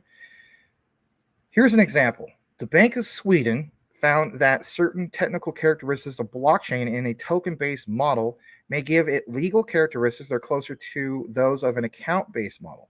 When was that cited? Well, back in 2021. Now, I know some of this might be kind of hard to follow, but check this out. Here's another distinction about what we're talking about. You have this case of how the public obtains access and uses the digital currency. In one model, the digital currency is supplied to the public directly through the central bank. Anyone permitted to make use of the digital currency will be held accountable with the central bank under an account-based approach. Or the central bank will provide an electronic wallet in which the individual will hold the digital currency under the token-based approach. So utility in motion, but also a case of you have to have somewhere to hold this. What kind of value does that provide to those specific cryptos are being held, in this case, on chain in the form of a tokenized CBDC? Do you understand how powerful that can be? The more common model is that central bank should not be the party to provide the service. Now, I know that was a lot to take in. And if anything, we do thank Mr. Man for this. And looking at it from the perspective of you guys, you might be this guy. And I do want to explain this real quick before we kick it into the pause of what we're having. So this guy, Robert LK, says this would be produced from the R&D testing planning stage we are now implementing, right? So Mr. Man goes on to mention, he says, are you there? What is the technology like already? And this guy states, no, I'm in the United States. You may have misunderstood me. I'm saying the testing stage for all global fintech is completed. Like some people point this out. We are globally now moving on implementation in regards to CBPR plus technology starting in November, which is true. A lot of you guys are paying attention to what's happening this coming November.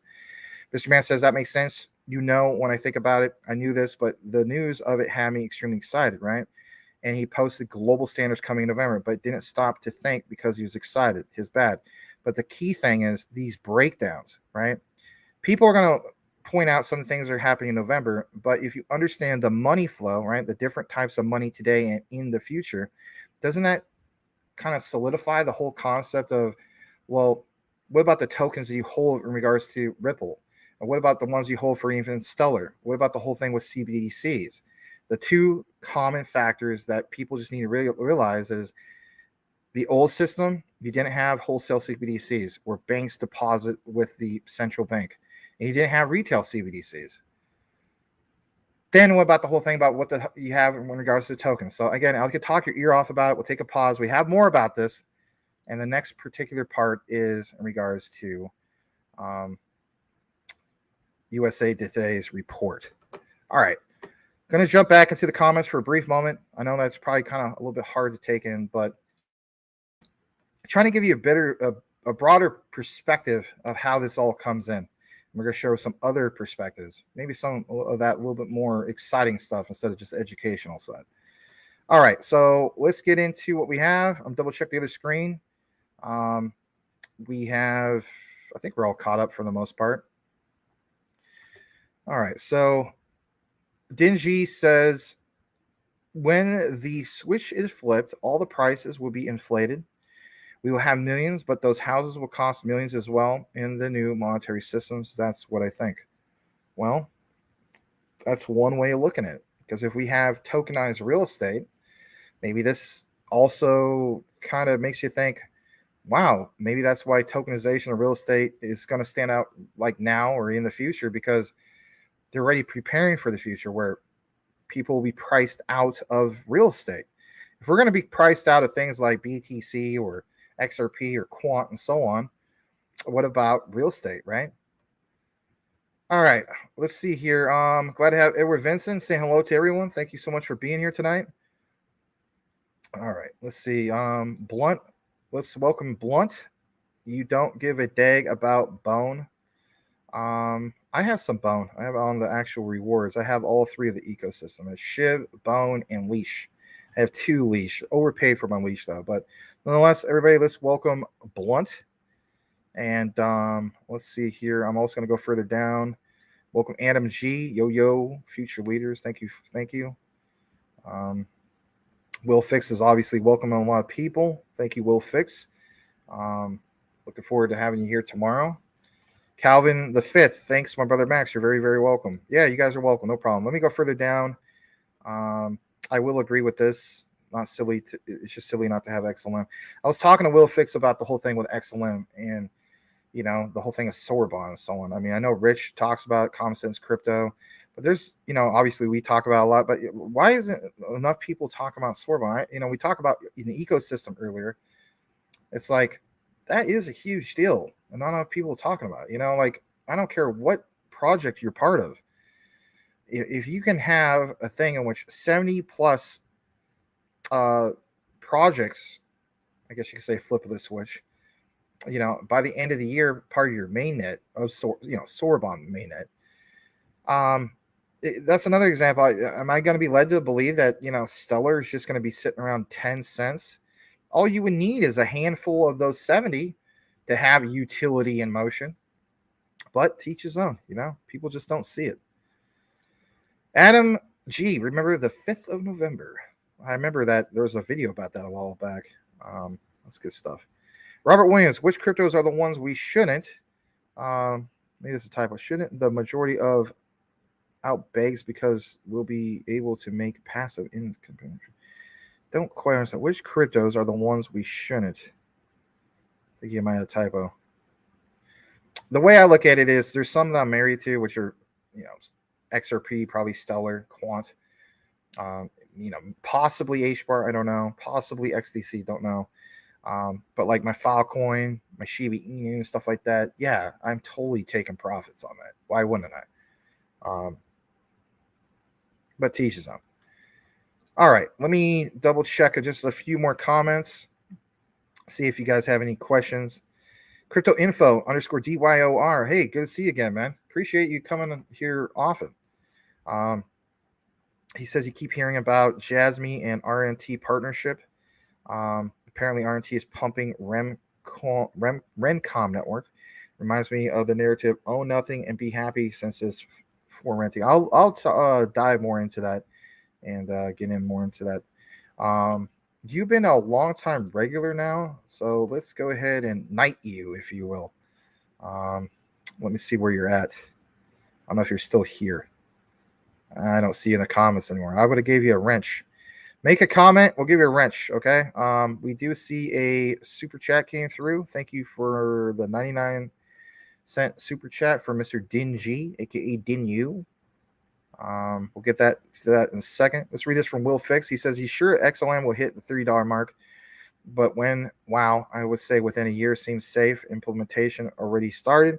We're going live next month. This is his guess anyway. Yeah, that's pretty big. And if anything, I will pull something from Facebook in regards to, was it the Gastara that my coin was shown here in a little bit. All right, let's see here. Dennis Leal, welcome back. If a lot of Bitcoin gets locked up, this is an hour ago, I'm sorry, in ETFs, and there's a reduction on Bitcoin circulating, does it negatively impact the amount of fees generated to pay for maintaining the network? My thing is this, right? If a lot of it gets locked up and it makes it that much harder to acquire, doesn't that create more, I guess you could say, like a form of scarcity?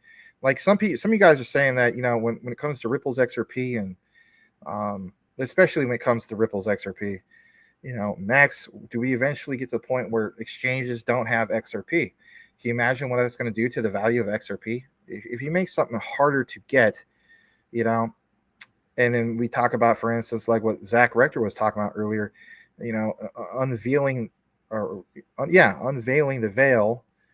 It's like, well, retail has never been the focus of Ripple. Brad Garlinghouse has mentioned that. Now, I understand talking about the whole thing with BTC, but I think it makes it that much more valuable. My issue with BTC has always been the actual utility. If we're talking about innovation, the examples earlier. How is BTC, innovation? And this is back to the whole thing of why I want to take more of a deeper dive into the whole thing of BSV, because I look at BSV and I say to myself, if you have Larry Fink literally saying all this gung-ho stuff about BSV, or not BSV, Bitcoin, and you hear some of these other guys, what's his name? Professor Latif, can't remember his name. Ladid. And these guys are big proponents, literally PhDs in their craft. And they don't even talk about, BSV. They don't call it BSV. They call it Bitcoin. That's 100,000 TPS. And I apparently has scalability up to 1 million TPS. So it just makes you wonder. But I think in this next particular bull market coming up, with BTC, obviously, we will see probably like over 100,000 of BTC, or way higher than that. But the notion of 2030 comes around and it's still that tech. Nah, it's like I said, it's like an antique at that point. And investing in a Model T, which, don't get me wrong, investing in Model T as we speak I did a Google search like a week ago. It's like 110,000 a Ford Model T. There's value there. Well, some people say a store of value, but it's never part of the equation of, you never hear of a central bank saying, hey, we're going to use BTC for cross-border payments. Never hear that ever. Yeah, I think he is pretty awesome. He's a good content creator. All right, so what we're going to do then is just read a couple comments from Will Fix side of things. I know it pops up over here, but, it kind of helps on the filter. All right, so let's see here. We have more Steve. He says, Max, keep bringing all the good info and the positive points. Thanks. Yeah, you're very welcome. Thank you very much. Appreciate that. Will's letting you guys know he's got some cool content coming soon. Hope you don't miss it. He says he knows it seems self-serving to say, but please like and subscribe. It's fun to have an audience. Yeah, there's nothing wrong with that. Thank you, Will. Robert Williams thinking, Will, seems majority of your ISO cryptos don't sell them, he says. Jack June, let's also welcome Jack June. He agrees with the time happening quicker. The flip of the switch could be late 2024. And then RBK says, Will Fix is a huge breath of beautiful fresh air. Love you, Will. Yeah, that's a nice thing, I think Will Fix is a nice breath of fresh air. A lot of people appreciate him. He's obviously become like an overnight sensation. It's awesome. Marvin Davis is posting from over on Will Fix's channel, and he says, Sup Max and Will Fix. Thank you so much. Yeah, we'll have Will back tomorrow. Tuesdays and Thursdays. All right, so what we're going to do now is jump down to that super chat real quick. Just kind of like to highlight, because I think some of you guys who donate appreciate that. All right, let's see here.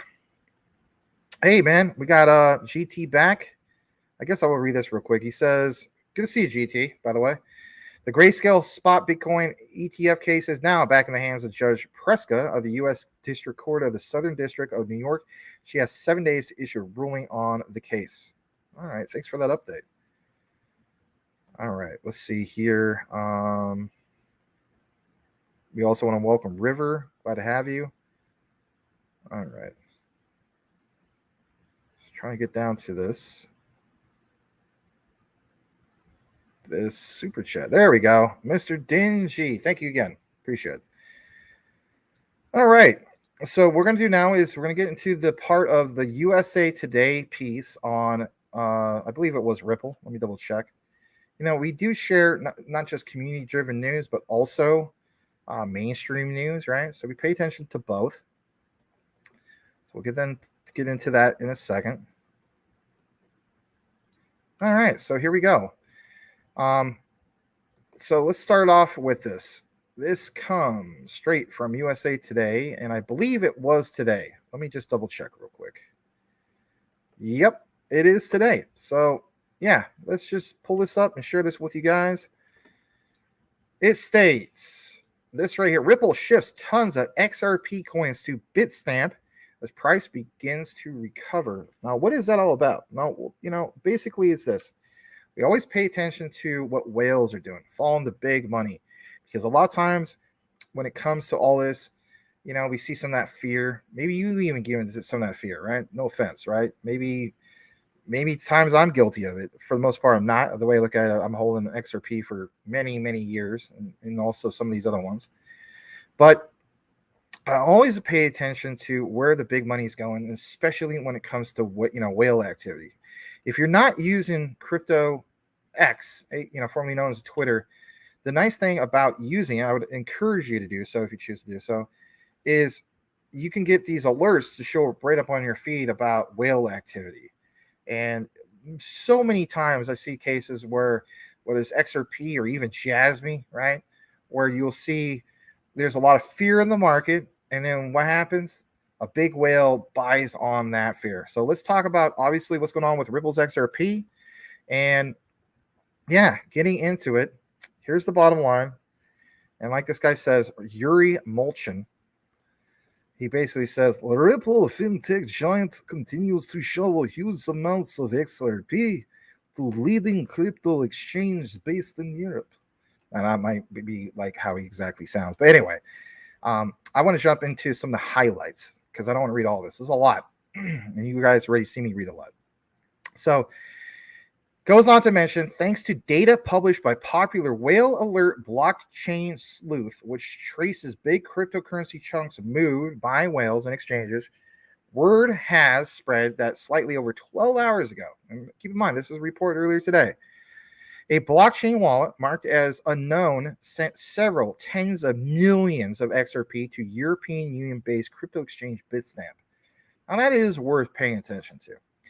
When did this happen? Well, it happened while the XRP price has demonstrated a mild recovery over the past week, rising roughly 3.43% since Thursday, October 12th.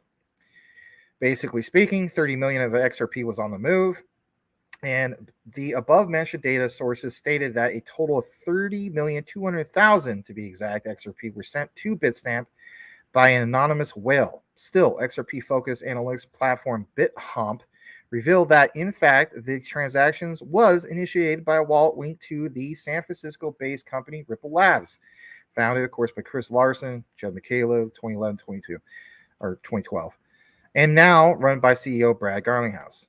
I'm getting into a little bit more about this. Here was the original report posted on yesterday, apparently, right, from Whale Alert, right, if you're wondering where that was cited from.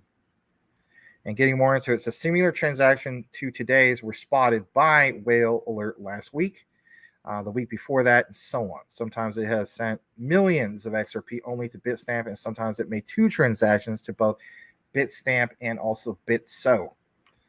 Showing you guys a tad bit more before we wrap it up. Whales keep grabbing tons of XRP. Large holders known as whales in the cryptocurrency market seem to still believe in the future of just that, XRP. Recently, prominent on-chain data aggregator Sediment spread the word about XRP whales and sharks doing just that, accumulating more XRP, but aggressively. Now, look at this stat. Now, according to this data, wallets with 100,000 to 100 million XRP in them have accumulated nearly $1 billion worth of XRP. Compared to last year, their holdings have increased from 7.16 billion worth to XRP to almost 8 billion in this popular digital currency. Now, you ever think about that? Why all of a sudden such a huge increase compared to last year? Yeah, I don't care what the fudders say. My thing is this. I pay attention to what the big money does because there's a reason why they do it, right? As the saying goes, the research trumps FUD 110%. Now, getting more into this. Why do whales keep grabbing more of this? Well, you got to keep in mind that they've, of course, accumulated a whole bunch of this. And on top of that, the reason why they do it aggressively is, in my opinion, I think they just recognize that their time is limited. You know what I mean? I mean, if we talk about flip of the switch moments or this meeting or conference or whatever the heck you want to call it, right? Brad Garlinghouse is going to show up too, or partial ISO 222 implementation this coming November. Are we going to be led to believe that this is going to be at the same prices forever? No, I don't think so. And I think most of you guys don't think so either. All right. jumping into this report, let's share this from Mr. Cypress Domenicore, and another great content creator. Highly advise you follow him. So Cypress shows a great example with visuals. He says the mainstream will never show you this, never will. They all know what's coming. Watch it before they delete his TikTok again. That's crazy, right? I mean, we've seen some of these cases where it's Crypto Hulk having his YouTube pulled down because he showed the apparently the article of Forbes, 58,000 XRP. We've seen Lewis Jackson. He got his channel pulled down. We don't know why, but we know that Lewis Jackson covers XRP a lot. Then, you know, I guess this might be happened or has already happened to Cypress Domenicore with his TikTok. So there's a common thing here, like content creators who are talking about XRP a lot, having things pulled down. Now, you ever wonder about that? I know it sounds like conspiracy theory stuff, but come on, guys. I gave you literally 3 examples. That's something to be said. They all know what's coming. Watch it before they delete his TikTok again. What is Mr. Domenicore talking about? Let's go ahead and play this. Smash that like if you appreciate the content. Please make sure you're subscribed to both myself at Maximus Crypto and even Will Fix over on his channel, which is called Will Fix. All right. Will Fix, all one word. Here we go. So while they're shaking you all out of crypto, behind the scenes, we got events like this coming up. Optic 2023, reimagining Europe's capital markets. You head over here and you can go straight to their agenda and you can look and see what it is these massive institutions are going to be talking about. And when I say the biggest institutions, you go there, you click at their sponsors, right? You see the event date, October 18th to 17th, right? You got about the event. You scroll down here. Look, we got here Clearstream, Swift, Euroclear, AWS, BNB Paribas, right? Broadridge. You and Broadridge, are you seeing the move to DLT-based platforms? Okay. Yeah, I think it is. You know, it's funny because with sort of the implosion of the crypto market last year, I think the general public is sort of thinking like, oh, well, this stuff is going away. Mm-hmm. And, you know, when you talk to people in the know in financial services, it's like, no, it's not going away. Yeah, it's very real. We got DTCC, okay, Digital Euro Association, Digital Pound Foundation, okay, the biggest names in the game. Well, if we come over here and we look at what they're talking about, look at this. Institutional adoption of crypto assets. Have recent market events slowed down institutional interest in crypto? Guarantee they're going to say no. Absolutely. So the key point is also you're making the FTX disaster and the other disasters we've seen have not led you and your colleagues to close down crypto projects and so on. Yeah. Absolutely not. Rethinking it and just focusing on the real necessary points, but not stopping it, not at all. Guarantee they're going to say that all it's done is create a tighter regulatory environment. Will stricter and clearer regulations facilitate greater adoption? Most likely they're going to say yes. And issuers. And, you know, I don't think this is decades off. I think this is years off. And I think we're going to start to see it accelerate, particularly with a tighter regulatory framework. There's more to this video, obviously. I got to take a pause on that, all right? So I obviously respect Mr. Zach Rector. Absolutely, 110%. But did you miss that? Because these guys are the industry players. These guys are the institutional players literally at these conferences. $1 trillion opportunity in this conference of 2023. Okay. You heard it right from that particular gentleman talking about not decades off, but literally just a few years. Could that be the end of 2025 going into 2026? There's a huge difference between a few years and obviously decades. This is why I have more of that notion to be like, you know what? I do think the flip of the switch is more or less around that particular time frame and so on. And I understand that, you know, I'm still going to be in crypto, you know, well past 2025. But for me, it's kind of like going from the point of, I don't know, just living an average lifestyle, if you will, to I retire by late 2025 or going into 2026, right? Because we understand that, you know, this is November 2025, roughly. And then, you know, some people talk about the real generational wealth is 2030 and so on. It might even be before that. But, you know, I don't know of anything out there where you have a case where it's like, could anything be better as far as true retirement or true wealth creation? You know, I've said this numerous times. You bought into, or most of you guys did, you bought into the whole thing of a 401k at some point in your life before crypto. Some people still do the old school thing. You know, you found yourself a good job. You want to retire with that company. Might not necessarily be what you want to do, but you're like, you know what? Time to be a man and time to grow up and got to have some kind of pension and so on. So you bought into that whole notion of, like, for instance, I'm not going to say age 22. Let's just say 30 or something like that. So you work at that place from age 30 to age 65. That's 35 years you committed to that, but you can't wait for, as Ahmed would say, when moon. You know, a couple years from now, or God forbid by 2030, which would be 7 years from now. Why are people panicking so much? I mean, is it because you really feel like the world's going to come in? I'm just saying. We're going to play some more about this, but I do like what was pointed out here in regards to what this gentleman said, a couple years instead of a few decades. That's kind of reassuring, is it not? All right, gonna full screen this. Here we go. And then they're going to talk about what types of crypto assets have the most potential for wider adoption, right? Look at all these speakers right here. Look at this. Managing Director, Global Co-Head, Digital Assets, TPICAP. What we got here? Digital Public Policy Director, Santander. We got Fidelity Digital Assets. We got ING Bank. We got JP Morgan. We at JP Morgan obviously are a meaningful player in this space. We think that the whole crypto DLT technology is very exciting, and that is something that one should take very seriously. So BNY Mellon, Citi, Deutsche Bank, right? Largest banking institutions, largest payment providers. And what are they going to be talking about? Crypto. Let that sink in for a bit. Think about it for a second. All right. Going to play, I think, one more thing before we kick it back into the comments. Trying to have a good balance of back and forth, right? So, yeah, we're going to get into that. Let's see, we share the Ripple. Let's jump into this.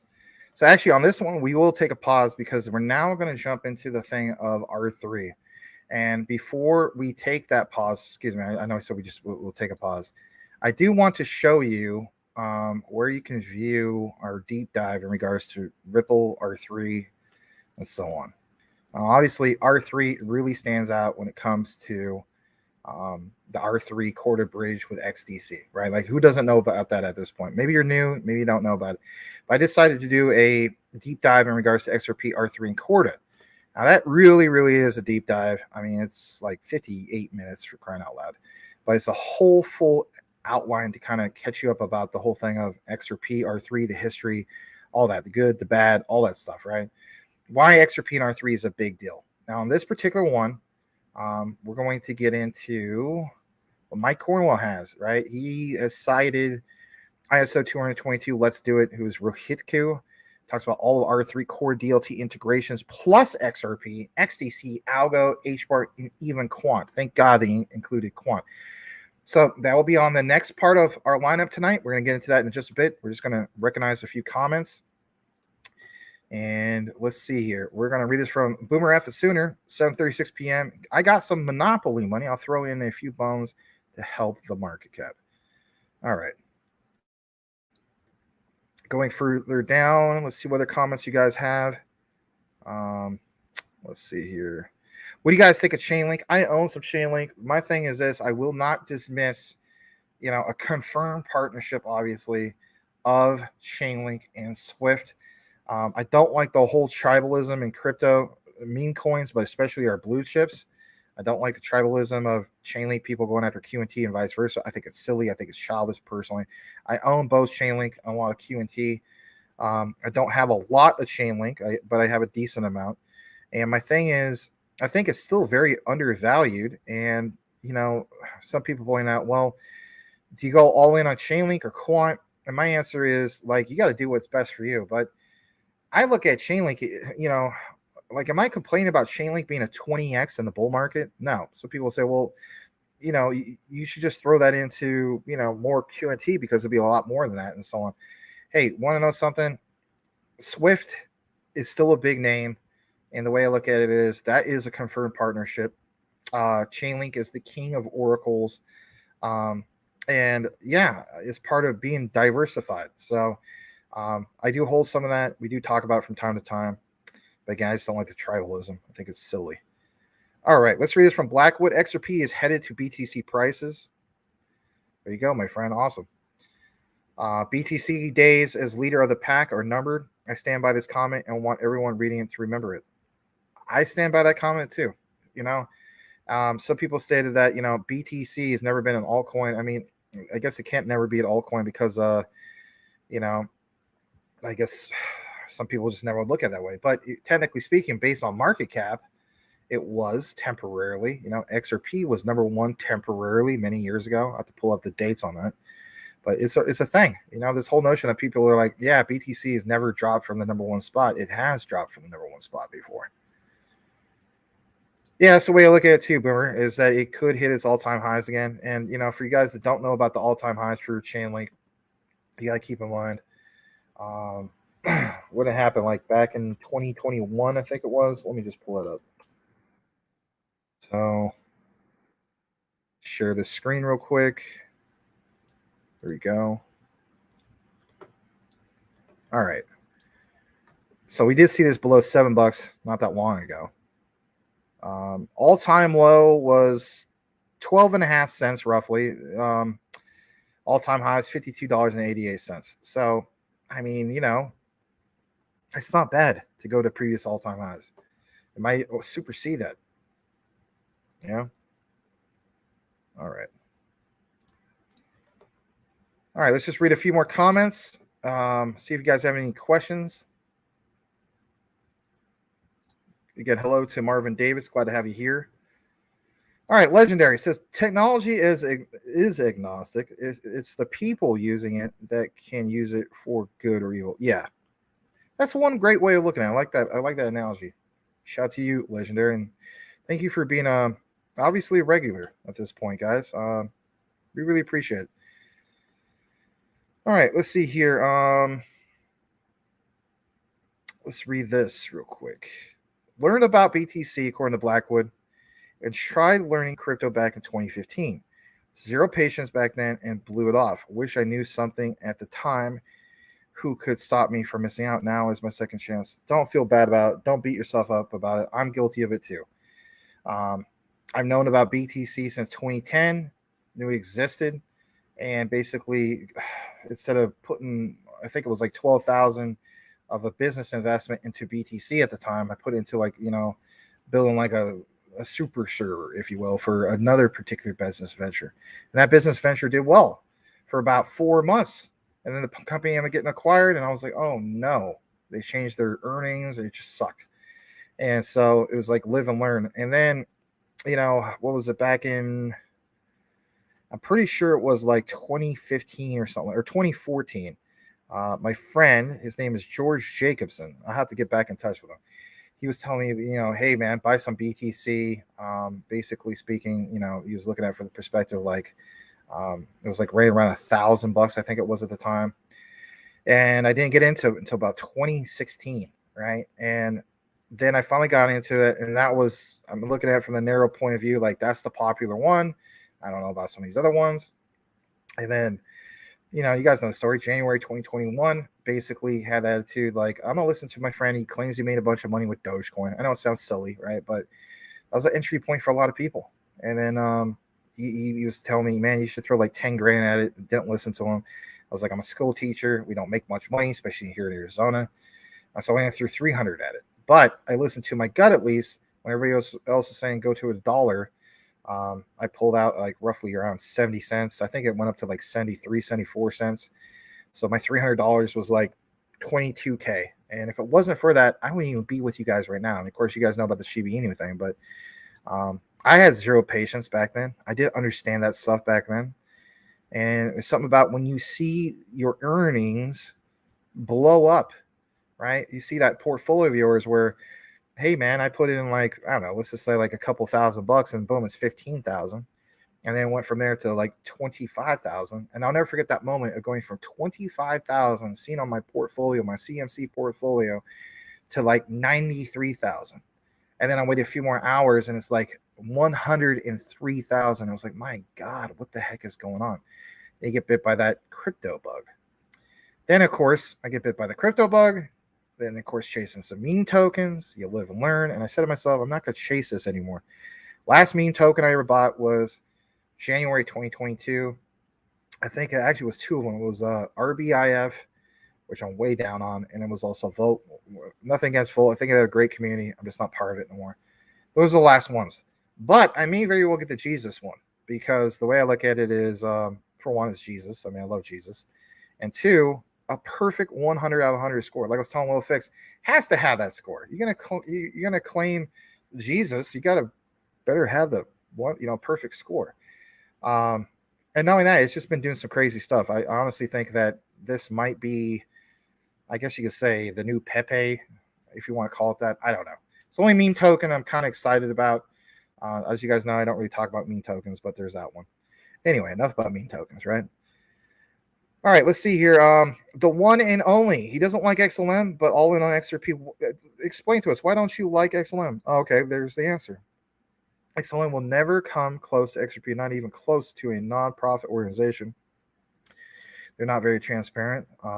Life is about chances. Blackwood had a friend backed by 10 Bitcoin and said no, not interested. And he sold at the top of the market and made a killing. Oh. Cool Cat Crypto will re-advise us that January 15, 2024 is the only date that matters right now. All right. All right, let me double check the other screens, making sure I didn't miss anything in particular. I don't think I did. All right, let's read a couple from Will Fix, actually, on his side of things.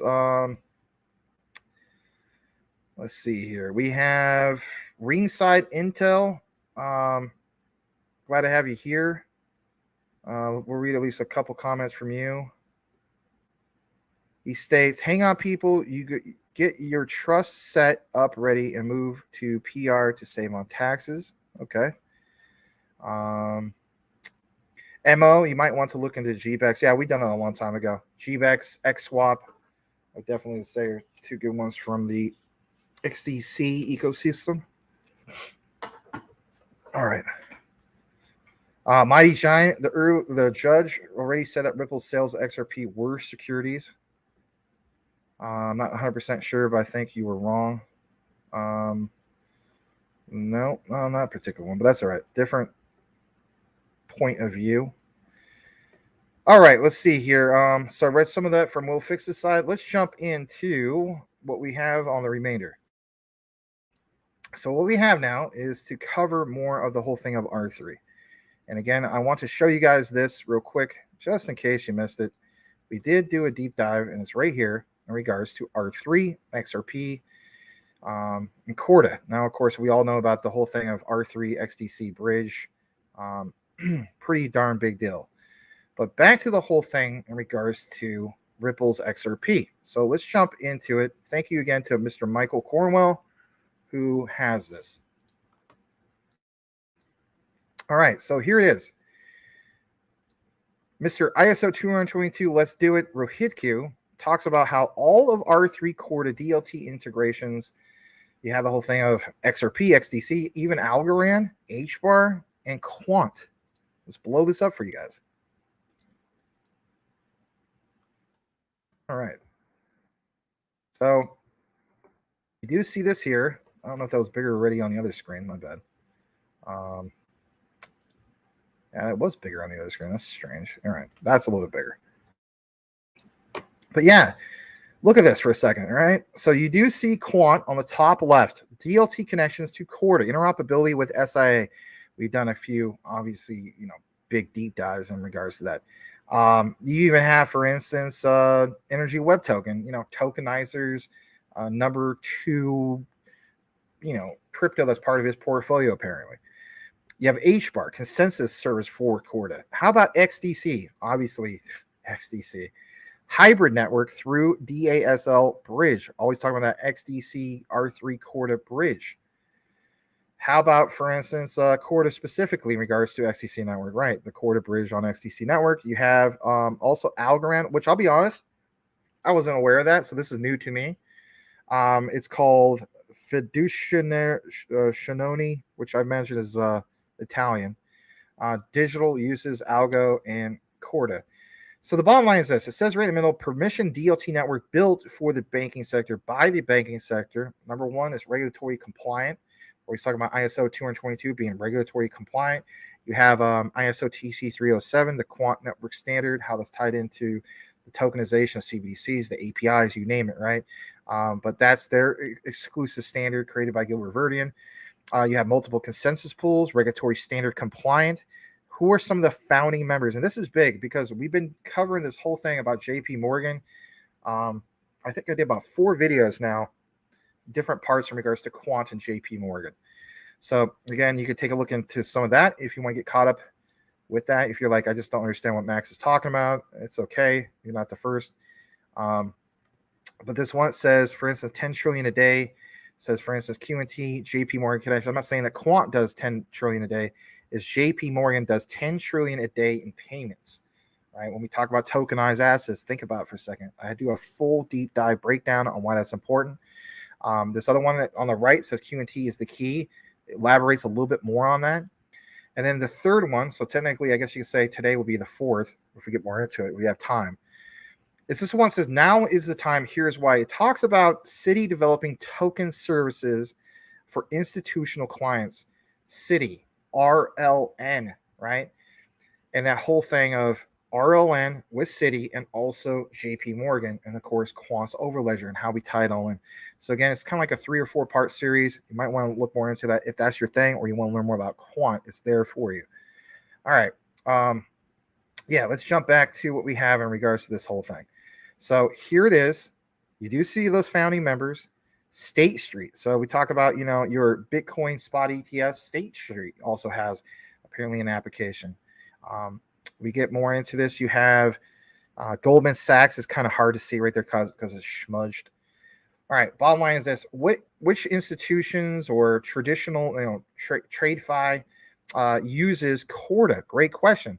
How about Fidelity? Right. I had a friend many years ago. He killed it with his Fidelity investments, especially when it came to investing into railroads and that type of industry. Nexi did a deep dive in regards to SIA and Nexi. That right there, Quant stands out big time. Going more into this, DTCC. You also have the BIS, Bank of International Settlements, NASDAQ, Wells Fargo, right? When we talk about Wells Fargo, I immediately think of, for instance, the whole thing with Ripple XRP. In the future, by the way, Quant Papa and I are working on the whole thing of Wells Fargo and Quant, just to give you kind of like a little teaser. Now, getting into this, here's an update. R3, are you aware, is a unified ledger. So when we talk about, when we had Will Fix on the show, and you remember last Thursday, Will was talking about XRP, private and public merge, right? Well, some people are like, that's old news, but he elaborated on some of his findings for it. I want to elaborate on this. R3 is a unified ledger. Why is that so important? Well, if you've been following our coverage, it's not just Quant, it's not just XRP and so on. It's tying in all of this, the unified ledger, right? You got the XDC connection. Why are you not holding all these ones tied to this unified ledger? Your XDCs, your Stellars, your Ripples, your Quants, right? Your H-bars. Max, you don't hold Energy Web Token. I know, I get it, right? But let's jump into it.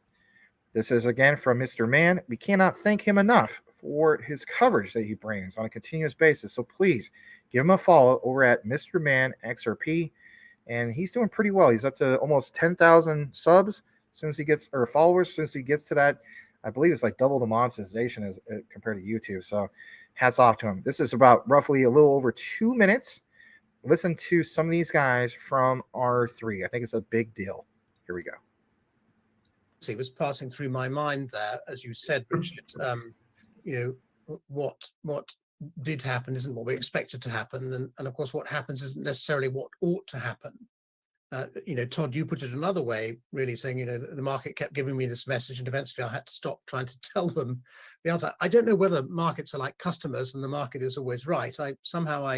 I doubt it. And the reason I'm having these slightly dark thoughts is because it occurs to me that maybe the market or the institutions in the market don't actually want that single set of rules, that interoperability between different networks.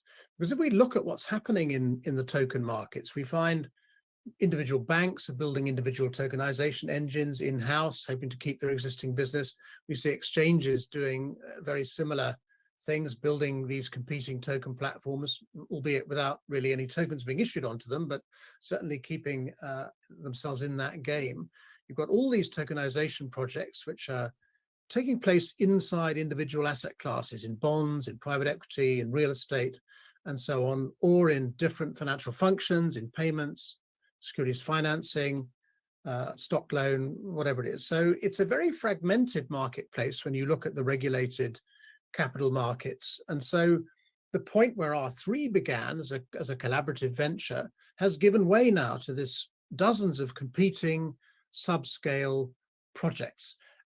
And my dark thought is, is there a risk here that the institutions are, again, inadvertently or overtly trying to build, like the internet pioneers did before them, like AOL did back in the 1990s, a set of walled gardens? So to put my question plainly, is that resistance to that single set of rules, that unified ledger, that single programmable platform, is it actually deliberate, or is it just a political fallout of the reality of these marketplaces, what was going to happen?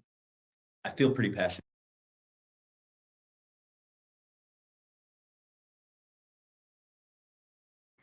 All right. So bottom line is this, right? This is even for my own notes. Some people ask, Max, I need to know something, and that is how much money will be moved through R3's unified ledger. And that's a great question. I'd be asking that if I was a person like yourself in the audience as well, right? So bottom line is this, right? The exact amount of money can't ever, be exactly known. But, what we do know is that it is expected in regards to R3 to be a significant amount. The company, of course, has a large network of bank and financial clients that we know. And it is, the ledger itself that is being used for a variety of purposes, including, of course, cross-border payments, trade finance, hence XDC, and asset management. So, it kind of hits all the major criteria of why we get excited about that, especially when it comes to the big institutional money. Now, getting more into this, why I want to share this with you guys, because I feel as though R3 is obviously always a big deal. I want to jump into a little bit more of global payments, kind of like some of the things we're talking about in regards to Ripple. I know tonight's broadcast is definitely dominated by Ripple. And here it is, basically. And it's this right here from Ito Farina. And again, thank you to Michael Cornwell for retweeting a lot of this stuff and sharing it. Kind of helps out with the outline. So Ito Farina, XRP, he says, boom, XRP, Ripple, MasterCard taking over global payments. Now, if you watched, I think it was this morning, right? I did that chopped up quant video in regards to, MasterCard. But it's not just about one particular platform, just going with one, crypto project, if you will. But there is this whole thing of Ripple and MasterCard. And it says in a recent article, listen to this, CBDC Trust in the Evolution of Money, and it was published by MasterCard, mentions specifically a CBDC platform over with Ripple, right, in regards to the XRP ledger, as part of the inaugural set of CBDC partner program. That's definitely worth paying attention to. MasterCard also holds a patent for, quote, offline transactions in digital currencies. The XRPL has been previously modified by XtoPay to provide out-of-order transactions that are required for offline modes, expiring tokens, recovery accounts, built-in digital ID features, etc., etc., etc.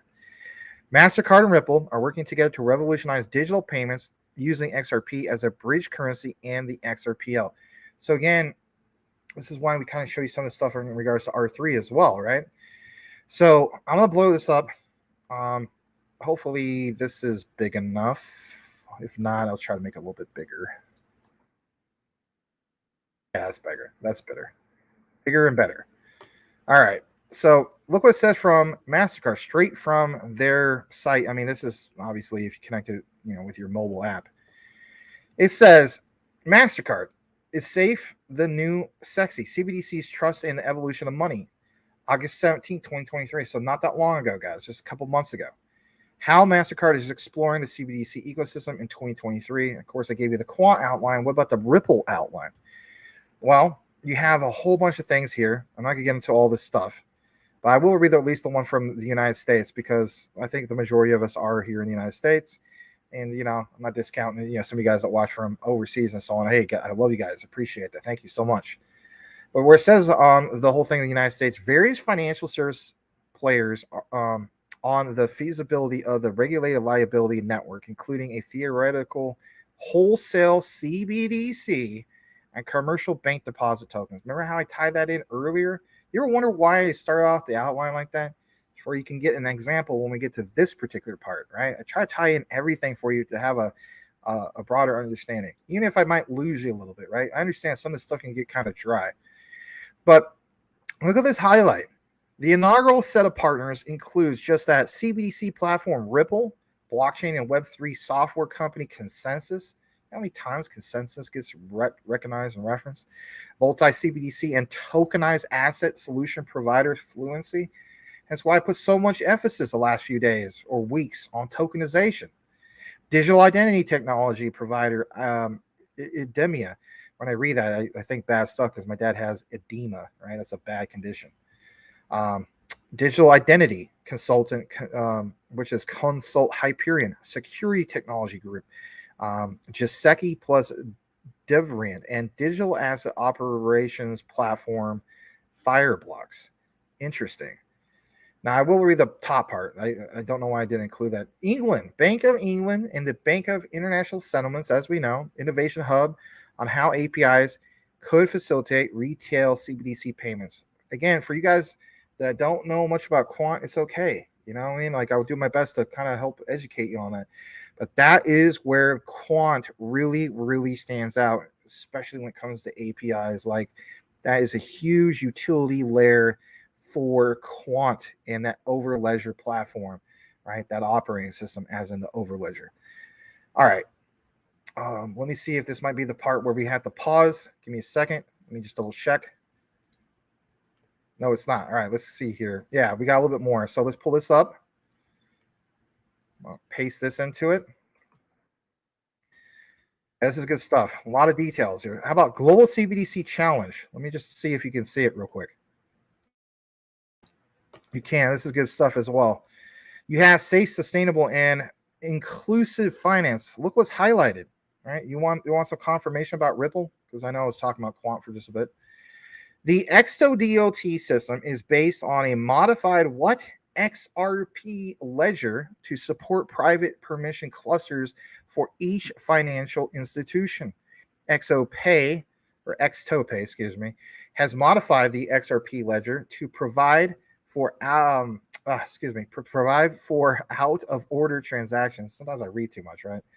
That are required for offline modes, expiring tokens, recovery accounts, and built-in digital ID features. Interesting. Now, this part isn't highlighted. I don't know why they didn't highlight this. I will explain this to you. Another thing I want to point out is where it mentions this whole thing of, for instance, R3. So it says, for the proof of concept designed in the collaboration with Alluvial, core banking platform partner, and utilizing open source Apache, Fineract, and Moja Loop switch technology, XTOPay will connect its distributed ledger backend to bank accounts and mobile money.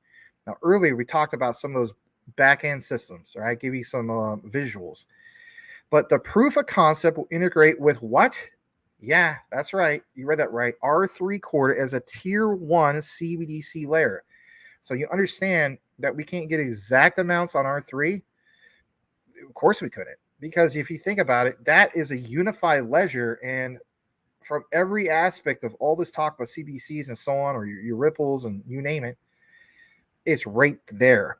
But it's what? a tier 1 CBDC layer. So this further solidifies everything that we covered tonight about this whole concept of a CBDC ecosystem. Are you now having a broader sense of how this all comes together? This is why I don't want to be a maxi of just XRP or just quant or like your stellars or your H bars and so on. One common denominator, I hate to call it that, is what, guys? ISO 222 and ISO TC 307 through quant. I have went all out on all of those. That's what I chose to do. It's not financial advice. What do you choose to do? All right. And that last part, Exto Labs is ready to contribute intellectual property to an open hardware wallet standard and protocols. A hardware wallet. That's interesting in itself. Could you have a case in the future where you have, for instance, it's just instead of like, we have ledgers, right? You might have the Nano S or the Nano X. What about in the future, like an actual hardware wallet or cold storage for institutional money? I know that sounds crazy, but you want to know something? A lot of things sound crazy. All right. Let me jump back to a little bit more of what we have. I think there might be one more particular page. Yep, there is. Yep, this is the last part of this segment, and then we'll pause and get back into the comments. So I do want to share this. It comes from Justia. We do recognize some of their patents. I love Justia. I reference to their patents for JASMY all the time. Obviously, this is not JASMY coverage. We'll get into a little bit about that in a bit. But here you have it, and I'll come out of the frame for a second because I want to put emphasis on this. So look what's mentioned here for a moment. You have some of these key patents, and maybe I can make it even that much more bigger. Let's see. Yes, let's get into this. Nice and big where you can see it. So it talks about method and system of providing for specifically offline transactions in digital currencies. Now, this was back a couple years ago, almost 2 years ago exactly. But it's about this recent article that, you have XRP, Ripple, and MasterCard taking over global payments, and how you have the CBDC trust and the evolution of money published by MasterCard. And it mentions specifically CBDC platform Ripple as part of the inaugural set of CBDC partner programs. MasterCard also holds a patent for offline transactions in digital currencies. The XRPL has already been previously modified by, of course, XtoPay to provide out-of-order transactions that are required for offline modes, expiring tokens, recovery accounts, and built-in digital ID features. MasterCard and Ripple are working together to revolutionize digital payments utilizing XRP as a bridge currency in an XRPL. Hence why we also gave those examples of other bridges through R3. Now, look what is mentioned here. I'm not going to read the whole thing, but it says a method for processing an offline blockchain transaction includes generating by first device an initiated message. Again, think about ISO 222 for a minute, right? This further solidifies and pounds at home. Transmitting by the first device the initiated message, to a second device. Receiving by the first device a handshake message from the second device, including a certificate and a recipient public key verifying the first device. The handshake, I guess I will read all this, sorry about that. The handshake message, including verifying the certificate using a certificate chain, generating by the first device a pay message, including transfer data. Remember we were talking about this earlier in regards to not just messages, but instant payments, transfer data, the transfer data, including data values for a proposed blockchain transaction, transmitting by the first device the generated pay message to the second device, receiving by the first device and accept the message from the second device, including a digital signature of the transfer data. I mean, if you think about it, this is basically like MasterCard, but being on chain, right? Through, DLT and so on. And verifying by the first device the signature of the transfer data using at least the recipient public key. This is where we talk about utility. Do you understand that breakdown of utility? All right. I think for the most part, yeah, that's it for this part. Yeah. So let me jump out of the screen. Back into the screen, I should say. The next part we'll get into is a little bit of grayscale, and then after that we'll get into some JASMY coverage for tonight. It's not a real super long deep dive, but we're going to get into that as well. I want to thank you guys. If you appreciated that XRP coverage, well, there you have it. There's a lot to get into tonight. All right, let's go ahead and get back into the comments. A lot to catch up on. Let me check over on Will Fix's side of things. And we have, for instance, let's see here. Dingy is over there saying hello. Max tagged you on X about the flip of the switch topic. Smash the like and stuff. Thank you, Mr. Dingy, aka Daniel. All right. I know I always say it that way. All right. We're gonna get into more comments. We have the one only at 7:56, almost an hour ago. I know I'm playing catch up. Taking profits on everything but XRP, keeping for a long time. That's kind of like the way I look at it too, man. You know, a lot of content creators will say don't marry your crypto, but I think there's some exceptions. Like I'm not marrying my Filecoin, I'm not marrying my Shiba Inu, I'm not marrying my audio and my you know, my graph, but XRP, Stellar, Quant, maybe HBAR, maybe I don't know, maybe XDC. I take profits. I'm kind of up in the air about that, but you know, I get where you're coming from, man. All right, Boomer F Sooner says he once had 10 to 15 Bitcoin on a site called BTC Clicks. It's worth about $5. Forgot all about it until about a year ago. Don't even remember what we had to do to earn the BTC. Let me ask you this, Boomer. Does that site still exist? All right, Boomer F Sooner says, I think it was a game or surveys or both. I have no idea. Gerald, off to bed, East Coast bedtime. Thanks, Max, for all your insight. You rock. Thank you, Gerald, for being the newest member. Guys, when you see new members, please give them a warm welcome. Do appreciate him. I'm sure he's gone by now. Yeah, he's definitely gone by now. But it's awesome. It's very humbling to see your community grow. Both communities and so on. It's really, really awesome. All right, Cool Cat Crypto. I assure you, BlackRock knows the real Bitcoin is. I know Cool Cat. It's cool, man. It's the public they are trying to fool, and they have successfully for the most part. And that's what I will get into. I will state that, guys. I really am going to get into this. It bugs me. It's an itch that needs to be scratched, and it needs proper attention. And literally, Cool Cat, I'm just being honest with you. I discussed this last night with Mike Cornwell, and I said, you know what? What if this is something that there's a reason why they keep calling it Bitcoin? They don't even call it BSV. They call it Bitcoin, like you pointed out, and that has been confirmed. And you know, it's like you see some of these big institutional players, they'll say, they'll, you know, refer to Bitcoin and they'll talk about some crazy things about like innovation. I'm like, what innovation? Like, are you talking about BTC? There's no way you're talking about BTC. I understand that BTC, I guess you could say, is looked upon as gold, as in that store of value. It's not about instant payments. But when I'm thinking about the future, I'm also looking at from this perspective, like this one BSV is the only one in the mix that really has, I guess you could say, the innovation where it's fast. They have some key partners, obviously, right? We see what they're doing with, I believe it's, what is it, Visa, MasterCard, maybe even both, IBM. So I do think it's a big deal, but I want to wrap my head around it a little bit more and do a thorough, I guess you could say, deep dive and so on. But it does bug me about, you know, Satoshi Nakamoto, you know, first tweet since 2018. This thing that you pointed out in regards to January, this whole thing of, you know, Bitcoin and spotty ETS.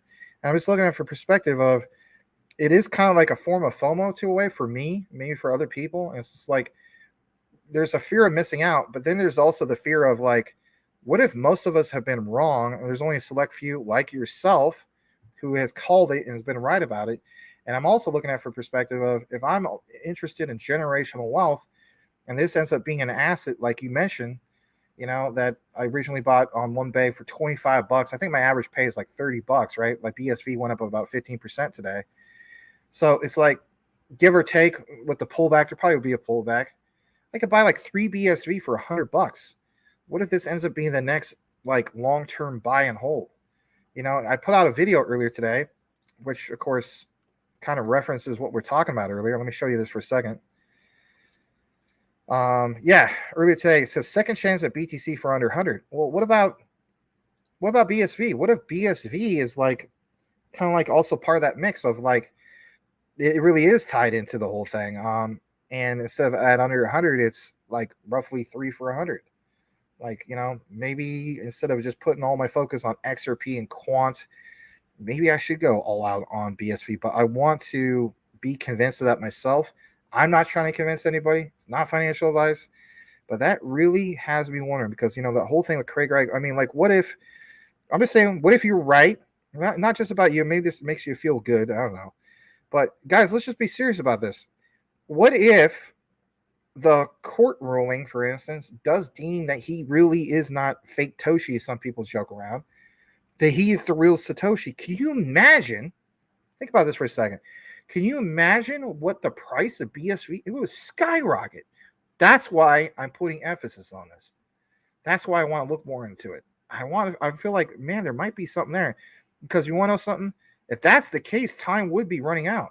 We would only have till, like, you know, the beginning of next year.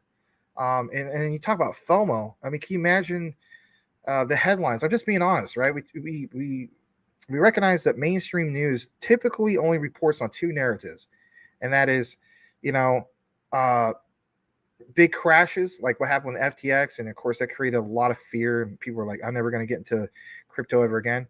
But they also do report on when everything is booming, you know, bull market, and everybody says, oh man, I wish I would have invested in BTC or Bitcoin, you know, 69K, or Ethereum close to $5,000, right? There's always that. So what happens if this guy is truly the real Satoshi? You don't think that there won't be some widespread reporting on that? And then, you know, we talk about flip of the switch. Wouldn't that create a flip of the switch for BSV? I'm just being real. I don't think a lot of people talk about it. I do thank Cool Cat for talking about it, and I'm not going to be dismissive about it. Me and Cool Cat don't agree on a lot of things. I don't think you're the biggest fan of QNT. I know you have a little bit about it, but that's beside the point. The point is, I look at it from the perspective of, is this an opportunity that most people will miss out on? If so, I got to look more into that, and I will look more into that. So be out on the lookout for that. It will either be, obviously it won't be tomorrow because we have Will Fix here tomorrow, and we want to have a nice outline for Ripple and all that other stuff, right? So I am looking at probably Wednesday, Friday at probably the very latest. So look forward to that if that's your thing. All right, guys, going to read a few more comments. We have Dingy apparently with another super chat. Thank you very much for that. Let me just read this real quick from Boomer. I remember being on that site for hours every day. It was like, this isn't worth it. Got boring. Had it been around 2004? Huh. That doesn't make sense because Bitcoin came out in 2009. But anyway, maybe I'm misreading what you're saying. All right, Dingy, 279 super chat. Max check on X tagged you flip of the switch. Really? Okay, awesome. Let's give you a little heart. And let me refresh the other screen. All right. I think I saw Joshua Fix in the comments. Joshua Fix was also a DPG when he was a kid. Good to see you, Joshua. Appreciate you being here, man. I really do. It's nice to see old DPG members come out of the blue. What an honor. And I was blown away to see what kind of a man you end up growing up to be. Will is definitely very, very proud of you, and he has every right to be. God, back in 2002, I think you were like 11, I want to say. So you must be like in your early to mid 30s at this point. Wow. Pretty cool, man. Good to see you, Joshua Fix. I know you're somewhere in the comments because I saw somebody post that. All right, getting into what Mr. Dingy has. Let's pull up his tweet. Okay, and I do thank everybody who's still watching. We're about roughly over almost 2 hours and 40 minutes. We have about 50 people combined on both channels. 30 from here, 20 from Will Fix. Yeah, let's pull this up. So we also got one from Mike Cornwell, I think about a couple hours ago. I think I could get into that as well. We'll try to get into a little bit more about that. I'm just trying to pull up Mr. Dingy's real quick. All right, Scambox added it again, he says. Oh, well, we have moderators who can move that, man. All right. So I do thank you. All right. X tagged you, flip the switch. All right. So sorry about that. Let me see what you got. So that's obviously not it. Let's see what we have. And that's not it. So maybe you sent me a DM. See, when you say you tag me, tagging me is a different thing from a DM. So that's why I haven't looked at the right area. Okay, now I see it. All right, let's see what Mr. Denny is talking about. All right, cool. All right, so here's the thing, guys. You want to be a sideline reporter, it doesn't cost you money. I want to state that, right? It doesn't cost you money. It's absolutely free. But you do have to have X installed, right? Formerly known as Twitter. So you can tag me, but of course, you know, if you want to draw my attention to it quicker, I understand that too. You can follow me at DBG Maxes. Also follow Will Fix at Will Fix7, all one word. Will Fix the number 7. We're trying to get Will into the swing of things of, you know, using Crypto X as in, you know, part of his utility tool belt, if you will. But it's going to take time, right? Don't expect him to learn it overnight. It took me a while to kind of get it down. All right, so this is from Dingy. And he talks about this flip of the switch because we've been talking about flip of the switch all, I don't know, probably for a couple weeks now. Hence why Will Fix's channel just like freaking exploded, right? I mean, it's awesome. I mean, you have the likes of Zach Rector, recognize it. Everybody's seeing like, who is this guy that came out of nowhere, right? It's pretty incredible, Will. It's awesome. It's really awesome. And Will is a nice breath of fresh air. So, all right. We have this from a guy named Red Pillbot. You'll give him a follow. Holy cow. Wow. I guess I will. He's got a lot of crazy stuff. 252,000 followers. All right. So why is somebody with 252,000 followers talking about the flip of the switch? All right. I haven't reviewed this, obviously. Let's let it speak for itself. It says, manufacture banking crisis. When the next crisis hits, the elites are planning to freeze. Oh, no. All right. Thank you to Mr. Dingy. Let's go ahead and play this. And I guess we'll put a little XRP thing up there. All right, here we go. When the next crisis hits, the elites are planning to freeze the financial system, and they'll replace it with a new system, one not based on the US dollar.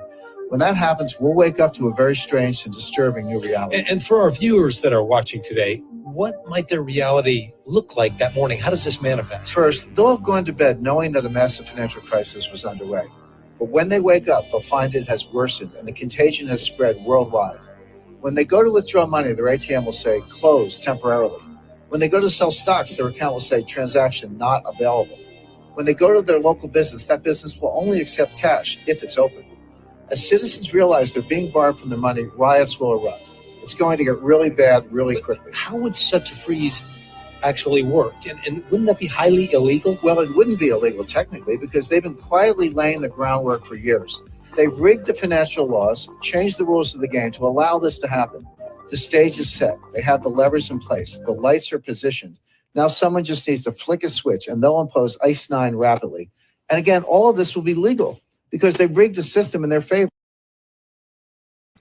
I have seen this a long time ago, but you know what? A lot of people haven't seen it. So thank you for sharing that nonetheless. And yeah, it's pretty crazy. I mean, you know, it's like I don't want to turn our channel into like, you know, hey, welcome to the Hal Lindsey of Crypto show, if you know who Hal Lindsey is. But the point is, it's crazy. And you could always share stuff like that.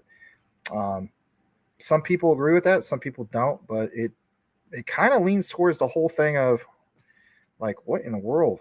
You know, does this align up with everything that we've been talking about for, you know, almost going on 2 years, right? Year and a half, 2 years. Pretty crazy stuff.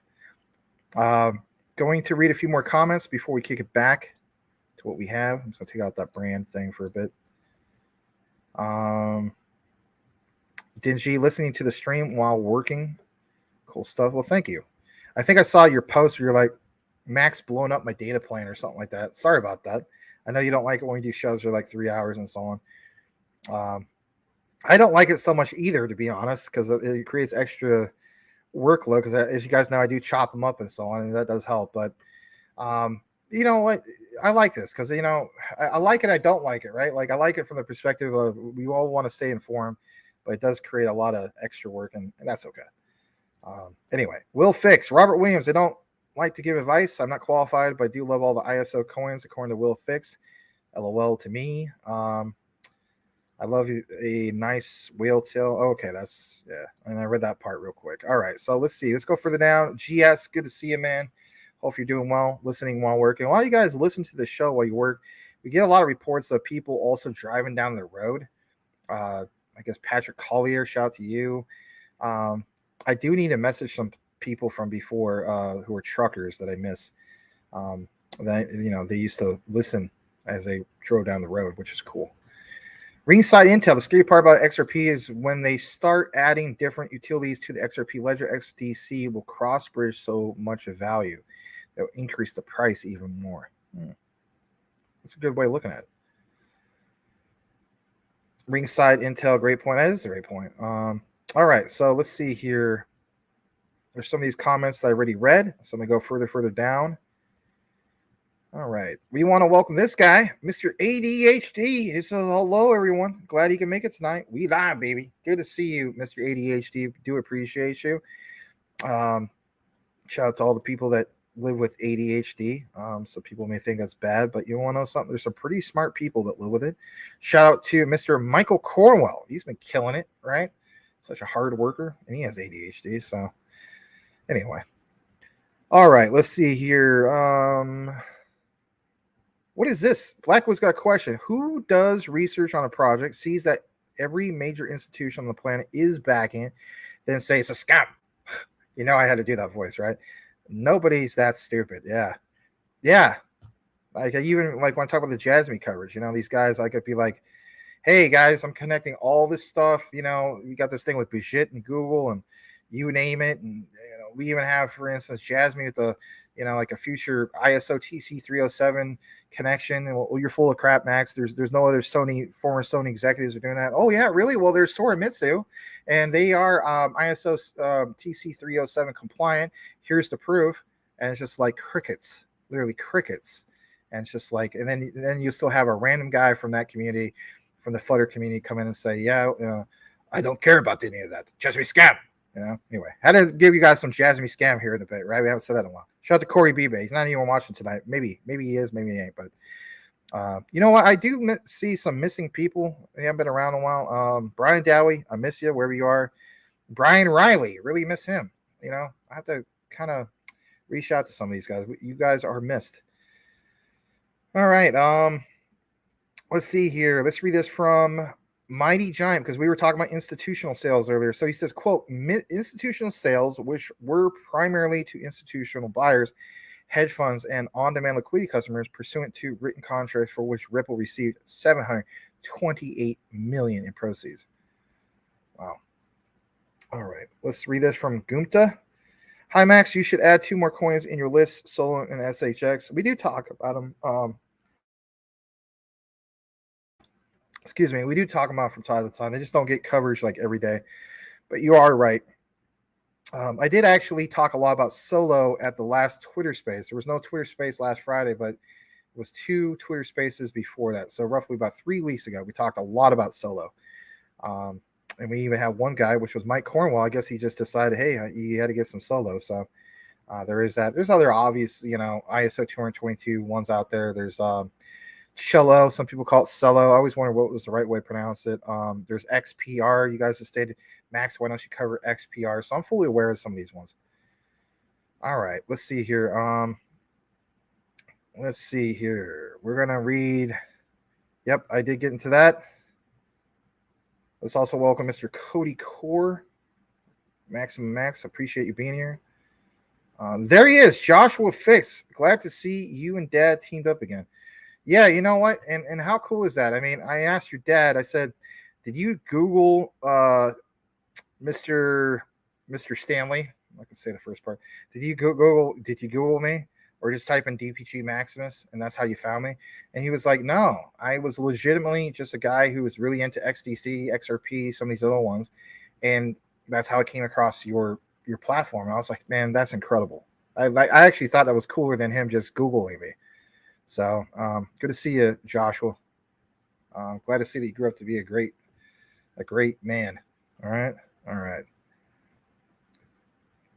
All right, let's see here. Yeah, you're welcome. 8:57, not too long ago. I'm almost caught up. Hobby time with Chris. You guys know about BitGold? No, I don't. To be honest, I'll be honest. There's like what, probably at least 30,000 cryptos. According to CMC, it says 1.8 million, but I'm like, I don't know about that. But anyway, we know about 30,000. There's no way I can know about all 30,000 of them. But there's ones I do have an emphasis on. But guys, let's welcome Hobby Time with Chris. Glad to have you here. Willem, welcome back. I do remember you because I always say, like Willem Dafoe. He says it's 6 a.m. My God. So it's now 6:09 a.m. in the Netherlands, almost going to bed. Yikes. Or for some of you guys getting up early, right? But you are like coffee. All right. Well, thanks. I can't believe I'm at the bottom. Any algo and HBAR updates? There might be, but we're almost going at the 3-hour mark. So I'm just going to get into the last bit of coverage we have. And, tomorrow, or actually Wednesday, maybe I'll get more into that, Mr. Dingy. All right. So what we're going to do now is going to double check the other screen where Mr. Will Fix's channel is at. And let's see here. But I am like coffee, Willem says. All right. Well, thanks. I go from there. All right. So what we're going to do now is we're going to pull up the last bit of what we have. This is actually not the JASMY, but I want to get into this for a second. So we have this right here. I think Mike Cornwell tweeted me, retweeted or tagged me on this one, but it talks about this. I'll blow it up just a tad bit more. Yeah, there we go. And it's from Eleanor Terrett. It says new statement from Grayscale, because we always talk about, all these other different institutions, not just BlackRock, right? But Grayscale. On the SEC Gov's decision to not seek a rehearing, quote, the federal rules of appellate procedure 45-day period to seek rehearing has now passed. The court will now issue its final mandate within 7 calendar days. The Grayscale team remains operationally ready. TC, as in, I guess, gold-based Bitcoin. Is that what that is? To an ETF upon the SEC's approval, and we look forward to sharing more information as soon as practicable. I can't even pronounce that right now. Sorry. Interesting. All right, because we have been following the whole thing with Grayscale, and that if you guys seen on the Saturday report, we always give you those dates, the deadlines with the SEC. So thought I'd point that out. All right, so let's close that out. Let's now jump into, I think, the last bit of coverage we have. Let's kind of close out some tabs. All right. So yeah, it's just a real quick segment in regards to JASMY. It's not a super deep dive. You guys will see a chopped up video for JASMY. Probably will air maybe late tonight or early in the morning. Also, by the way, hopefully later on to this week or by next week, I'm going to give you guys more of an update of the research that I'm doing with Menno Logwar. So if you guys appreciate that content, look out for more of that. Let's now jump into the JASMY content of the night. All right. There we go. And yes, let's pull this up. So some of you guys tagged me on this. I think there's 2 of you guys. I think it was Mike Cornwell and somebody else. So I apologize if I didn't mention your name, right? What is this? So this guy by the name of 80 Bull, and I think I will follow him. He does follow me, my bad. He gives prominent place to sincerity, honestly saves everyone's time, loves motorcycles, right? But he's a JASMY enthusiast. He's, maybe a Bitcoin maxi to a sense. He holds BNB and also Luna. But I do like the idea that he did this whole thing on JASMY. So what is this? And why I point it out to you is the bottom line. Well, he says in his own opinion, JASMY, in regards to JASMY and why it will, be huge one day. As you guys know, I feel as though JASMY will be huge. I don't listen to the fudders. I do listen to somebody that will give, attack the argument. Most fudders, as you guys know, they will not attack the argument. You can knock it out of the park with the research. And if a guy just comes in and says, JASMY scam, like, how can I take you serious, right? So even here, right, like me and Cool Cat maybe not agree on everything, but, I respect Cool Cat. You know what I mean? Like, as the saying goes, Attack the argument, don't attack the person, right? So here's the thing.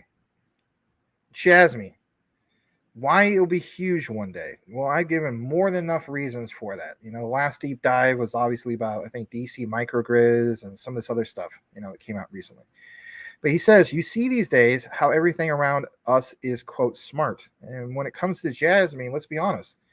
We talk about smart cities. We talk about Society 5.0. We talk about smart devices, the Internet of Things, IoT. But he is right.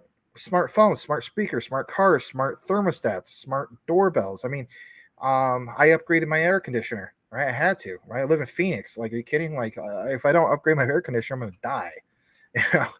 And, we went from the old analog, right? And then to the digital. And then he has a device where I can like hook it up to my, my smartphone, and I don't even have to be over there. And I could, set the thermostat or whatever the way it needs to be. So smart everything is the bottom line. Smart locks, right? You get the gist. He goes into real detail about this thread, and I think it's worth pointing out. So he goes on to mention, he says smart glasses. We've seen that with Apple.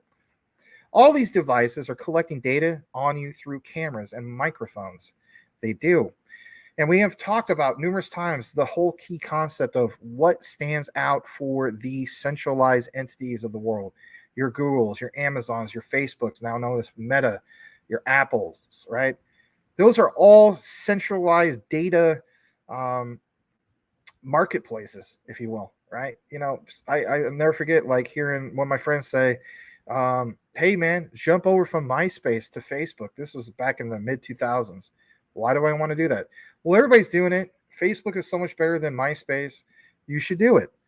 All right, well, I guess I will. If all my friends are leaving MySpace, yeah, man, you should. Okay, does it cost anything? Nah, man, it's free. That's what we think.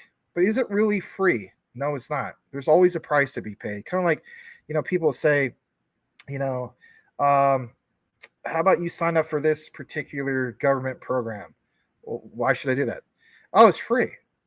In reality, it's not free. Somebody had to pay for that. Taxpayers have to pay for that. So these places that we go to, right? Your Facebooks and so on, like making the jump from MySpace to Facebook, that does cost something. And that cost was our data that we freely gave away. Some people say data is the new oil. Well, have you, for instance, even thought about how your Facebooks or all these other ones collect your data? Like he says, through cameras or microphones. They do. We talk about Weber barbecue grills, right? I don't necessarily need a Weber barbecue grill, but if I talked about it on every show, imagine at some point a Weber barbecue grill ad will come up on my screen. It's just, it's targeted marketing. It's going to happen. But this is correct from AD Bull. They listen to everything you say and do. And the bottom line is this. Everybody here wishes that we could have invested into Google back in the early 90s or something like that. But we didn't. Or Amazon back when it was just like a used bookstore. But we didn't, right? But what about Jasmy, the data disruptor, the decentralized data marketplace, if you will? Jasmy's really disrupting an industry that really needs to be disrupted. So bottom line is this. Have you ever spoke with someone on the phone about a product and instantly, got like an ad after the call, right? Just like I mentioned with the Weber barbecue grill. You receive a pop-up on Google, Facebook, Instagram, whatever you're using, whatever social media you're using. And it basically gives you those ads. He says, well, with Jasmy, this will help you regain your privacy through their advanced technology that will be implemented into these smart devices. All of your data will be blocked and impossible to leak. Why? Because it's Japan. Japan respects privacy. And this is back to the whole thing of what I was talking about with that deep dive I did about, Elon Musk. Elon Musk definitely has a problem when it comes to the X platform, Twitter. And one of those problems is just that, data privacy laws and so on. And apparently he has a whole stacked bunch of paperwork, if you will, in regards to a lot of problems in regards to data privacy. We saw that Elon Musk a few months ago went over to Japan. Now, some people say, no, Max, it wasn't for the whole thing with Jasmy. But you got to keep in mind, there's other big events coming up. We have this one coming up literally about, the IoT the International IoT Blockchain Conference of the world, right? It's like the Super Bowl of IoT conferences and so on. Elon Musk doesn't have to show up to that personally, right? But he can have somebody that's part of his team show up to that. Warren Buffett, we gave that example how he went all in on Japan. Warren Buffett doesn't have to show up personally to these events. All he has to have somebody from Berkshire Hathaway show up. Why would he do that? He's already proven that for the last couple of years, he's been all in on investing into Japanese startups and technologies and so on. So my thing is, all these things are worth pointing out. And when I talk about that fear of missing out, because in reality, that's a form of fear of missing out. Talk about BSV earlier. What if we're wrong on the whole? What if most people are wrong on BSV? And it ends up being that Craig Wright is Satoshi Nakamoto. I mean, that sounds crazy, but that could be the case. But what if a lot of people just dismiss JASMY because, they look at like there's not enough good marketing there, right? And as we know in that interview, if you haven't seen it, we'll show it again at some point. I don't have it primed ready to go. But Steve Jobs, many years ago, talks about that the Japanese, it's a different culture. They focus more on the product and the quality, but they're not that great when it comes to marketing, right? And that's a complaint in regards to our culture here in the United States and other places around the world, and rightfully so, don't get me wrong. I'm not trying to make an excuse. But my thing is, there is a tremendous amount of risk to reward ratio that's very appealing about the likes of JASMY, and you do see a lot of Ripple XRP holders who are also invested into JASMY. So back to what this guy is saying, and that is, now you ask yourself, why will companies pay for, what they had in regards to your data if they had it for free for so long? And that's a very good question. It is basically this, hopping into the next, we talk about the next system, and the next era that we're entering in regards to privacy laws, right? Japan has embraced that. You may be thinking, well, Google, I've noticed, Max, has gone over in, they have Google Japan. Why is that?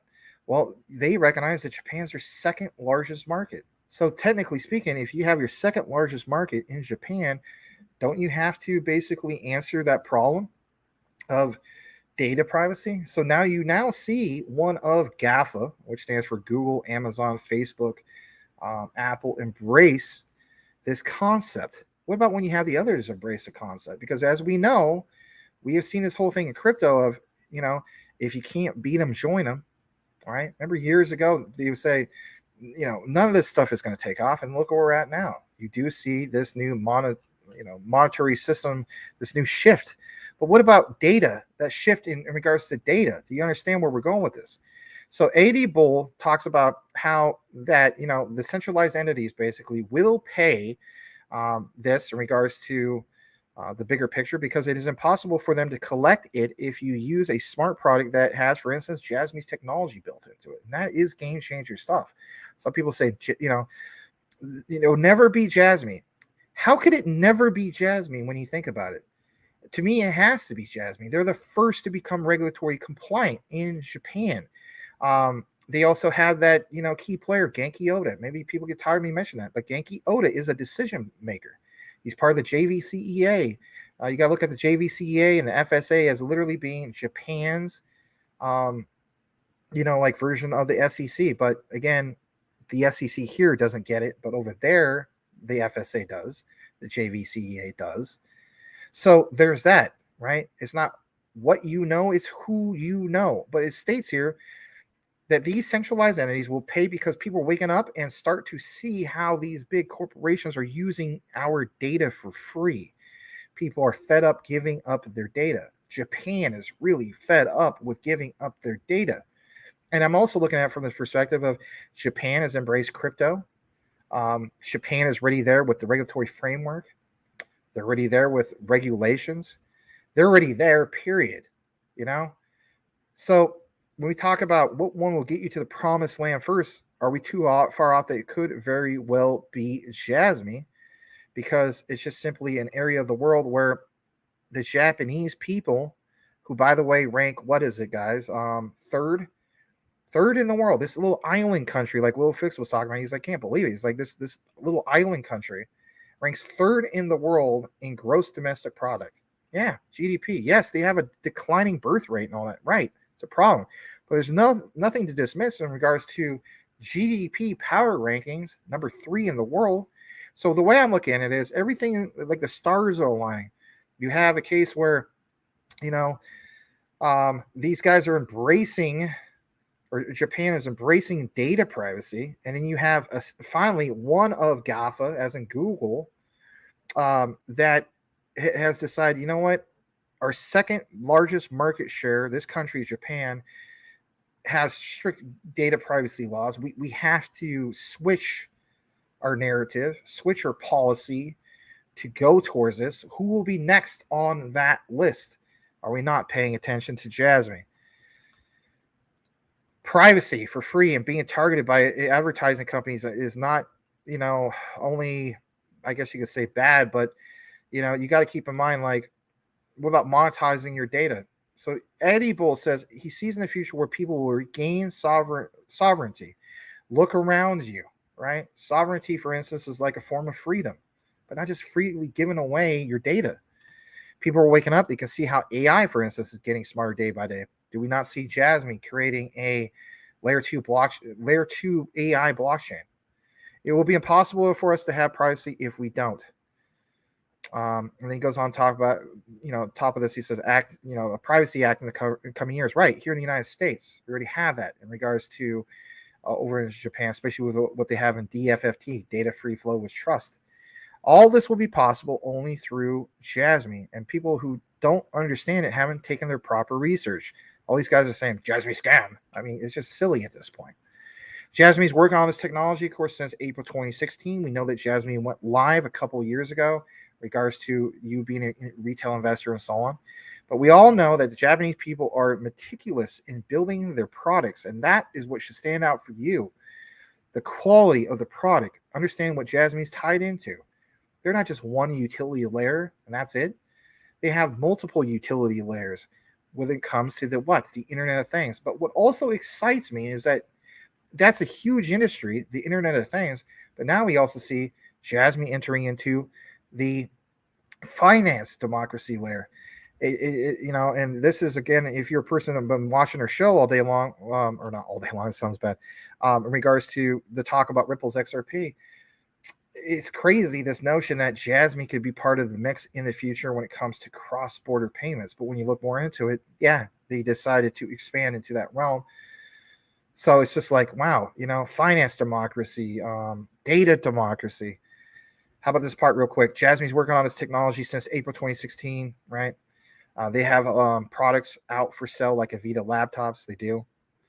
And that technology is, of course, built in, that PDL into the personal data locker in regards to the Avita laptops or Vio laptops as well. Soon there will come Sony. I just mentioned that. Other smart devices we see, for instance, the whole thing of Dreamforce, right, with Yoshida, sensors that track, a baseball pitch, or how a batter swings, or how a person golfs, right, swing of the golf club. All of those things are part of Internet of Things, and just countless other examples. That's why this guy says that he's so passionate about JASMY, and he strongly believes that one day it will pay off. There's a handful of people understanding this. Be smart. JASMY, see you on the moon, right? It's a nice write-up, and maybe that's something that you feel as though that Max, he basically covered everything that we already know. The point is to pound it home that much more. If you understand the greater picture of things, understand, like, even as we speak, JASMY is at, I believe, 0.0032, right? You could pick up. I'm not saying that you do this. It's not financial advice. It never is. But looking at it from that risk to reward ratio, JASMY is 0.003175. What does that mean for you? It means that you could pick up JASMY if you choose to do so. You buy 100,000 JASMY for $315. Don't get me wrong. $315 could be a lot of money for a lot of people, especially if you're living paycheck to paycheck. But you know what? You don't even have to buy a full 100,000 of them. Let's say, for instance, you go with 50% of that amount. All right, 50,000 tokens in DCA. But guys, another update we want to give you is that we're now at, and I'll show you this real quick on the screen. We are now at 98% in circulating supply. This was recently reported. I don't have the article up right now, but you can see it plain as day right there on your screen. Let me come out of this frame to show you guys real quick. So you do see here that JASMY is now at a 98.08%. I'll highlight right there in the circulating supply. There's a total in max supply of 50 billion. We do have a market cap of 154.56 million. JASMY was as high as 0.008 many months ago, before the whole thing of Binance US happened and tanked the price.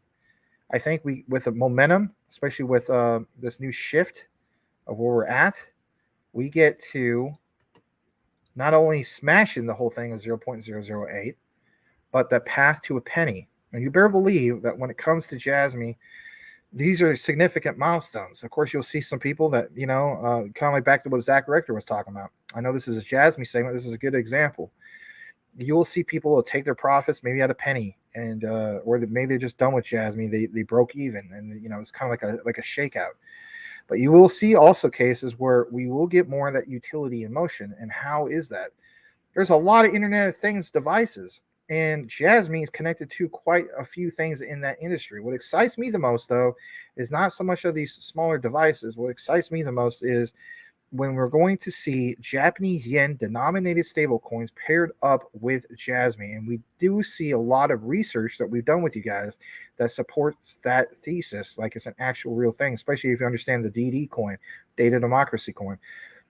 Being able to hop on a bullet train or a bus or, you name it, a cab, and being able to, the cab recognizes your personal data locker from your utility token, as in the JASMY token, and the main utility layer is the PDL, a personal data locker, and then activating, I guess you could say, a fee to pay, to go on a cab or go on the bullet train or you name it, and that contributes to society. It's a constant, ever-flowing ecosystem of utility in motion.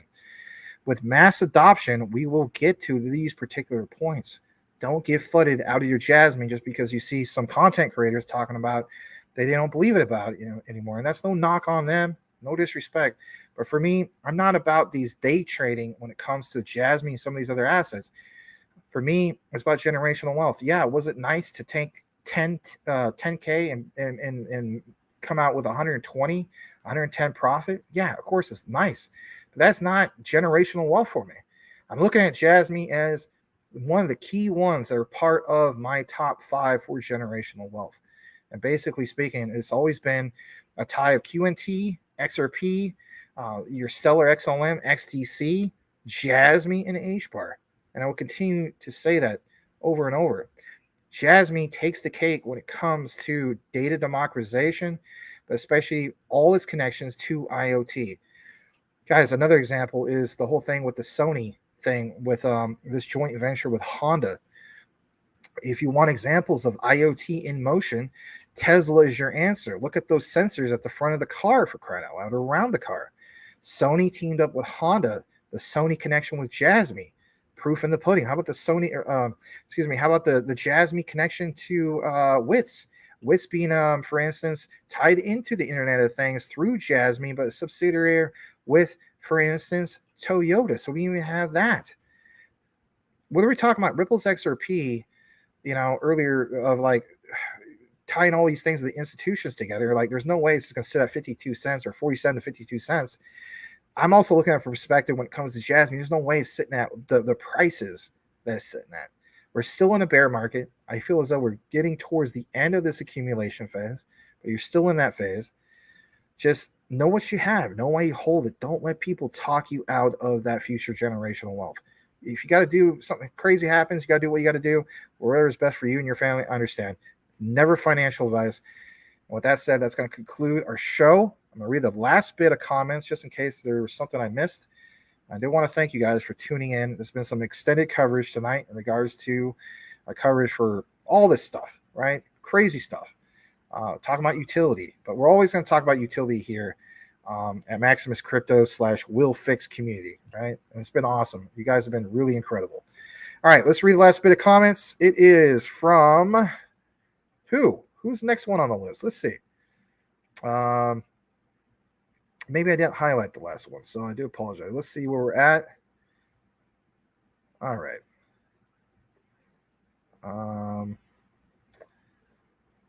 Yeah, I did read this from Joshua Fix. Always good to see you, man. That's cool. I hope to see more of you, Joshua. I don't even know if you're still here. And let me see. Ah, there's Magic Power. He's a little late. That's okay. Hello, Guten Tag, the Liechtenstein Exchange in JASMY with the Rice-Crop Consortium in the house or school. Good to see you, man. JASMY, no scam. Good to see you, Patrick. LO Max's notifications have ticked up to 4 during this segment. Oh, God, I almost said it again. That's bad. That's bad. You guys want to have a fun little inside joke? Just check out the one that says, like, you know, shows a guy that says scam, and it's got Rodney Dangerfield, the thumbnail, and then you get to see the little blooper reel. It's funny stuff. All right. Just got home from work, bro. Oh, welcome back, Patrick. Blackwood Max, get decent wallet and buy some GBEX and slap it on there. Yeah, no kidding. You know, just an honorable mention. I meant to mention this earlier. Thank you to Tim Shea and also Mr. OG Crypto. I think OG's kind of, been working really hard, so he's not here tonight. Tim Shea said that OG Crypto, Mr. Gangster, right, wants us to know, excuse me, mention to Tim, or at least draw a highlight to us, that we can get 13% interest on Quant on the Hedera wallet. What specific Hedera was that? Citadel? I'd like to know about that. Might be something to check out. So yeah, we want to look more into that because that's wow, And I do look at for Hedera, just real quick before we wrap things up. I do look to Hedera as like, wow, at some point in the future, if we talk about alternative wallets and stuff like that, other than just cold storage, I think Hedera might take the cake in the future. Like, I don't know how many years out, maybe 2 or 3 years, but come on, guys. I mean, to be able to, like, if a person lost their seed phrases and you could recover it somehow through Hedera, think about all the people that got wrecked with FTX or just was afraid of crypto, period. That's an entry point. For me, my entry point was, sorry to say, it was Robinhood, right, with Dogecoin. As far as alts, right? My original entry point was Coinbase with BTC, but I'm only counting the alts. Can you imagine how many people will use Hedera as an entry point? And if that's the case, what will that do for Hedera? So tonight we're not going to elaborate more about Hedera, but I thought I would share that 13% on QNT. I mean, man, like that's not too bad, especially if you're one of those guys that hold a decent bag of QNT. All right, let's read this from Elon Muff. Hello, yeah, I was running up your Twitter notifications. It's okay, man. I do appreciate you. So, guys, that is it. Please give Will Fix on his channel a thumbs up. I see there's 29. There's 17 people over there watching. Over here on Maximus Crypto, we have also 61 likes, 24 people watching. Grand total of 41. We'll check out the stats later. Stay tuned tomorrow as we have the great Will Fix back on the show. Again, guys, it's going to be Tuesdays and Thursdays. It's going to be the schedule and something changes. And really, really looking forward to it. So we'll try to get that broadcast. Maybe when I post about some of the chopped up JASMY and Quant info, I'll also just do it in advance. That way it gets people that notifications a lot sooner. You got to keep in mind, you guys got the notification a little late today, like with only about 20 minutes left before the show started. I apologize for that. I almost considered canceling today's show because I wasn't feeling well. I was horribly sick all day. But yeah, been a great show. And I'm just going to read this last comment from Patrick Collier. Have a good one, guys. You too, Patrick. I hope that you get to unwind and have something nice to eat, maybe a cool drink, something like that. But we'll see you guys back tomorrow for Max and Will Fix. And I promise, I know some of the guys just say you can't interrupt. I won't interrupt. All right. I do take constructive criticism. There wasn't just one guy, Mike Cornwell, and some of the other guys, right? There was quite a few. It was like over 10 people, I think, say that. So when Will's on, I'm going to do my best to not interrupt. And as far as saying something about the likes and so on, that will come in due time. But we will at least try to recognize the super chat. So I'll try to send some little notification for that. But it's going to be a good show, and I'm really looking forward to it. I'm really looking forward to seeing what Will has to share tomorrow. So have a great night, everyone. Sayonara and adios from the Rice-Crop Consortium. Bye-bye.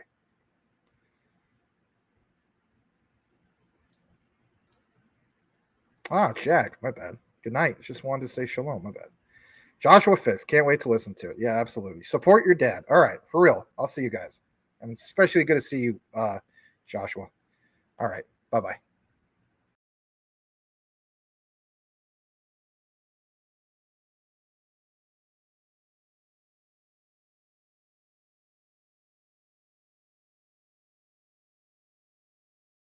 XRP because Ripple's the chosen one to lead the new global digital payment system, and they use XRP.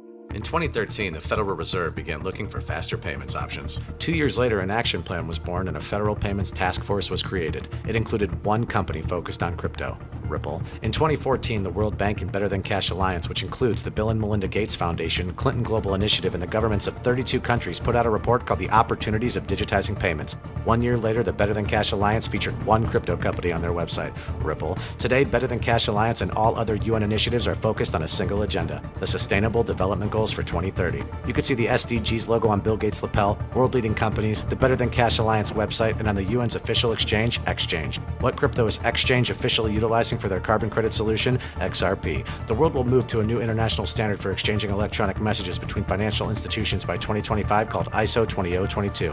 Who was the first ISO 20022 member focused on distributed ledger technology? Ripple. Who's partnered with over 300 financial institutions, including Bank of America, American Express, PNC, Santander, SBI, HSBC, Standard Chartered Bank, Bank of England, India, Singapore, Scotland, Australia, and Indonesia, the largest banks in Japan, Canada, Egypt, the Middle East, United Arab Emirates, Thailand, Morocco, Bhutan, South Korea, Brazil, and Latin America? Ripple. Who is a former employee overseeing the Federal Reserve? Ripple. A former employee overseeing the world's largest asset manager, BlackRock's digital asset division? Ripple. Leading Australia's CBDC effort? Ripple. Who hired a former Treasury of the United States? Ripple. 2 former Federal Reserve attorneys to their board? Ripple. 2 former Clinton and Obama advisors, former Minister of Defense and Economics of Germany, former business director at Swift, former Swift board member, former CFO of PayPal, former head of the DTCC, former chief business officer at Uber, former VP of Amazon, and former SEC chair on their legal team? Ripple. Who's a member of the Digital Pound Foundation, Digital Dollar Project, Digital Euro Association, Mojaloop, IMF's high-level advisory board on fintech, Hyperledger Blockchain Consortium, Open Payments Coalition, Faster Payments Council, Global Payments Steering Group, Cross-Border Working Group, International Association for Trusted Blockchain Applications,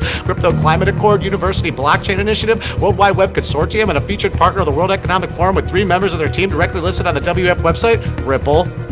Now, does Ripple and XRP sound like they're going to disappear, or do they sound like they're part of a much bigger plan? You decide.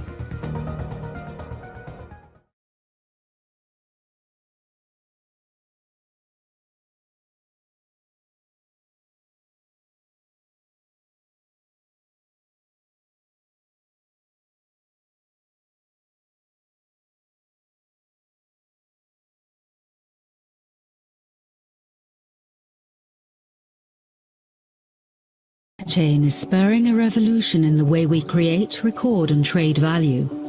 Its benefits, security, transparency, efficiency, can be applied to areas as diverse as payments, capital markets, and supply chains. That's why assets of all kinds are being tokenized on blockchains, making their ownership immutable, their provenance traceable, and their use manageable. The potential is enormous, but every blockchain is complex and creates a different walled garden of connections and functionality.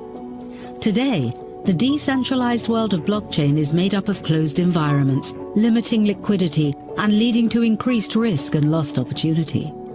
Every digital asset must be created specifically for each chain, demanding dedicated developer skills, which are hard to find, time-consuming to master, and expensive to develop.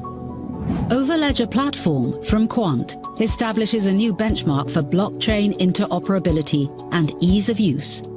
As a low-code enterprise-grade platform, Overledger empowers you to deploy, connect, and develop on any blockchain quickly and simply. With Overledger, you can generate an interoperable digital asset with just a few clicks, create secure smart contracts that can execute on any blockchain without having to hire a team of experts. And you can use its advanced APIs to integrate with your systems and manage your assets on multiple chains. We believe that the blockchain economy should be simple, trusted, and future-proof. These are our principles and the genesis of Overledger Platform, the enterprise standard for building on blockchain.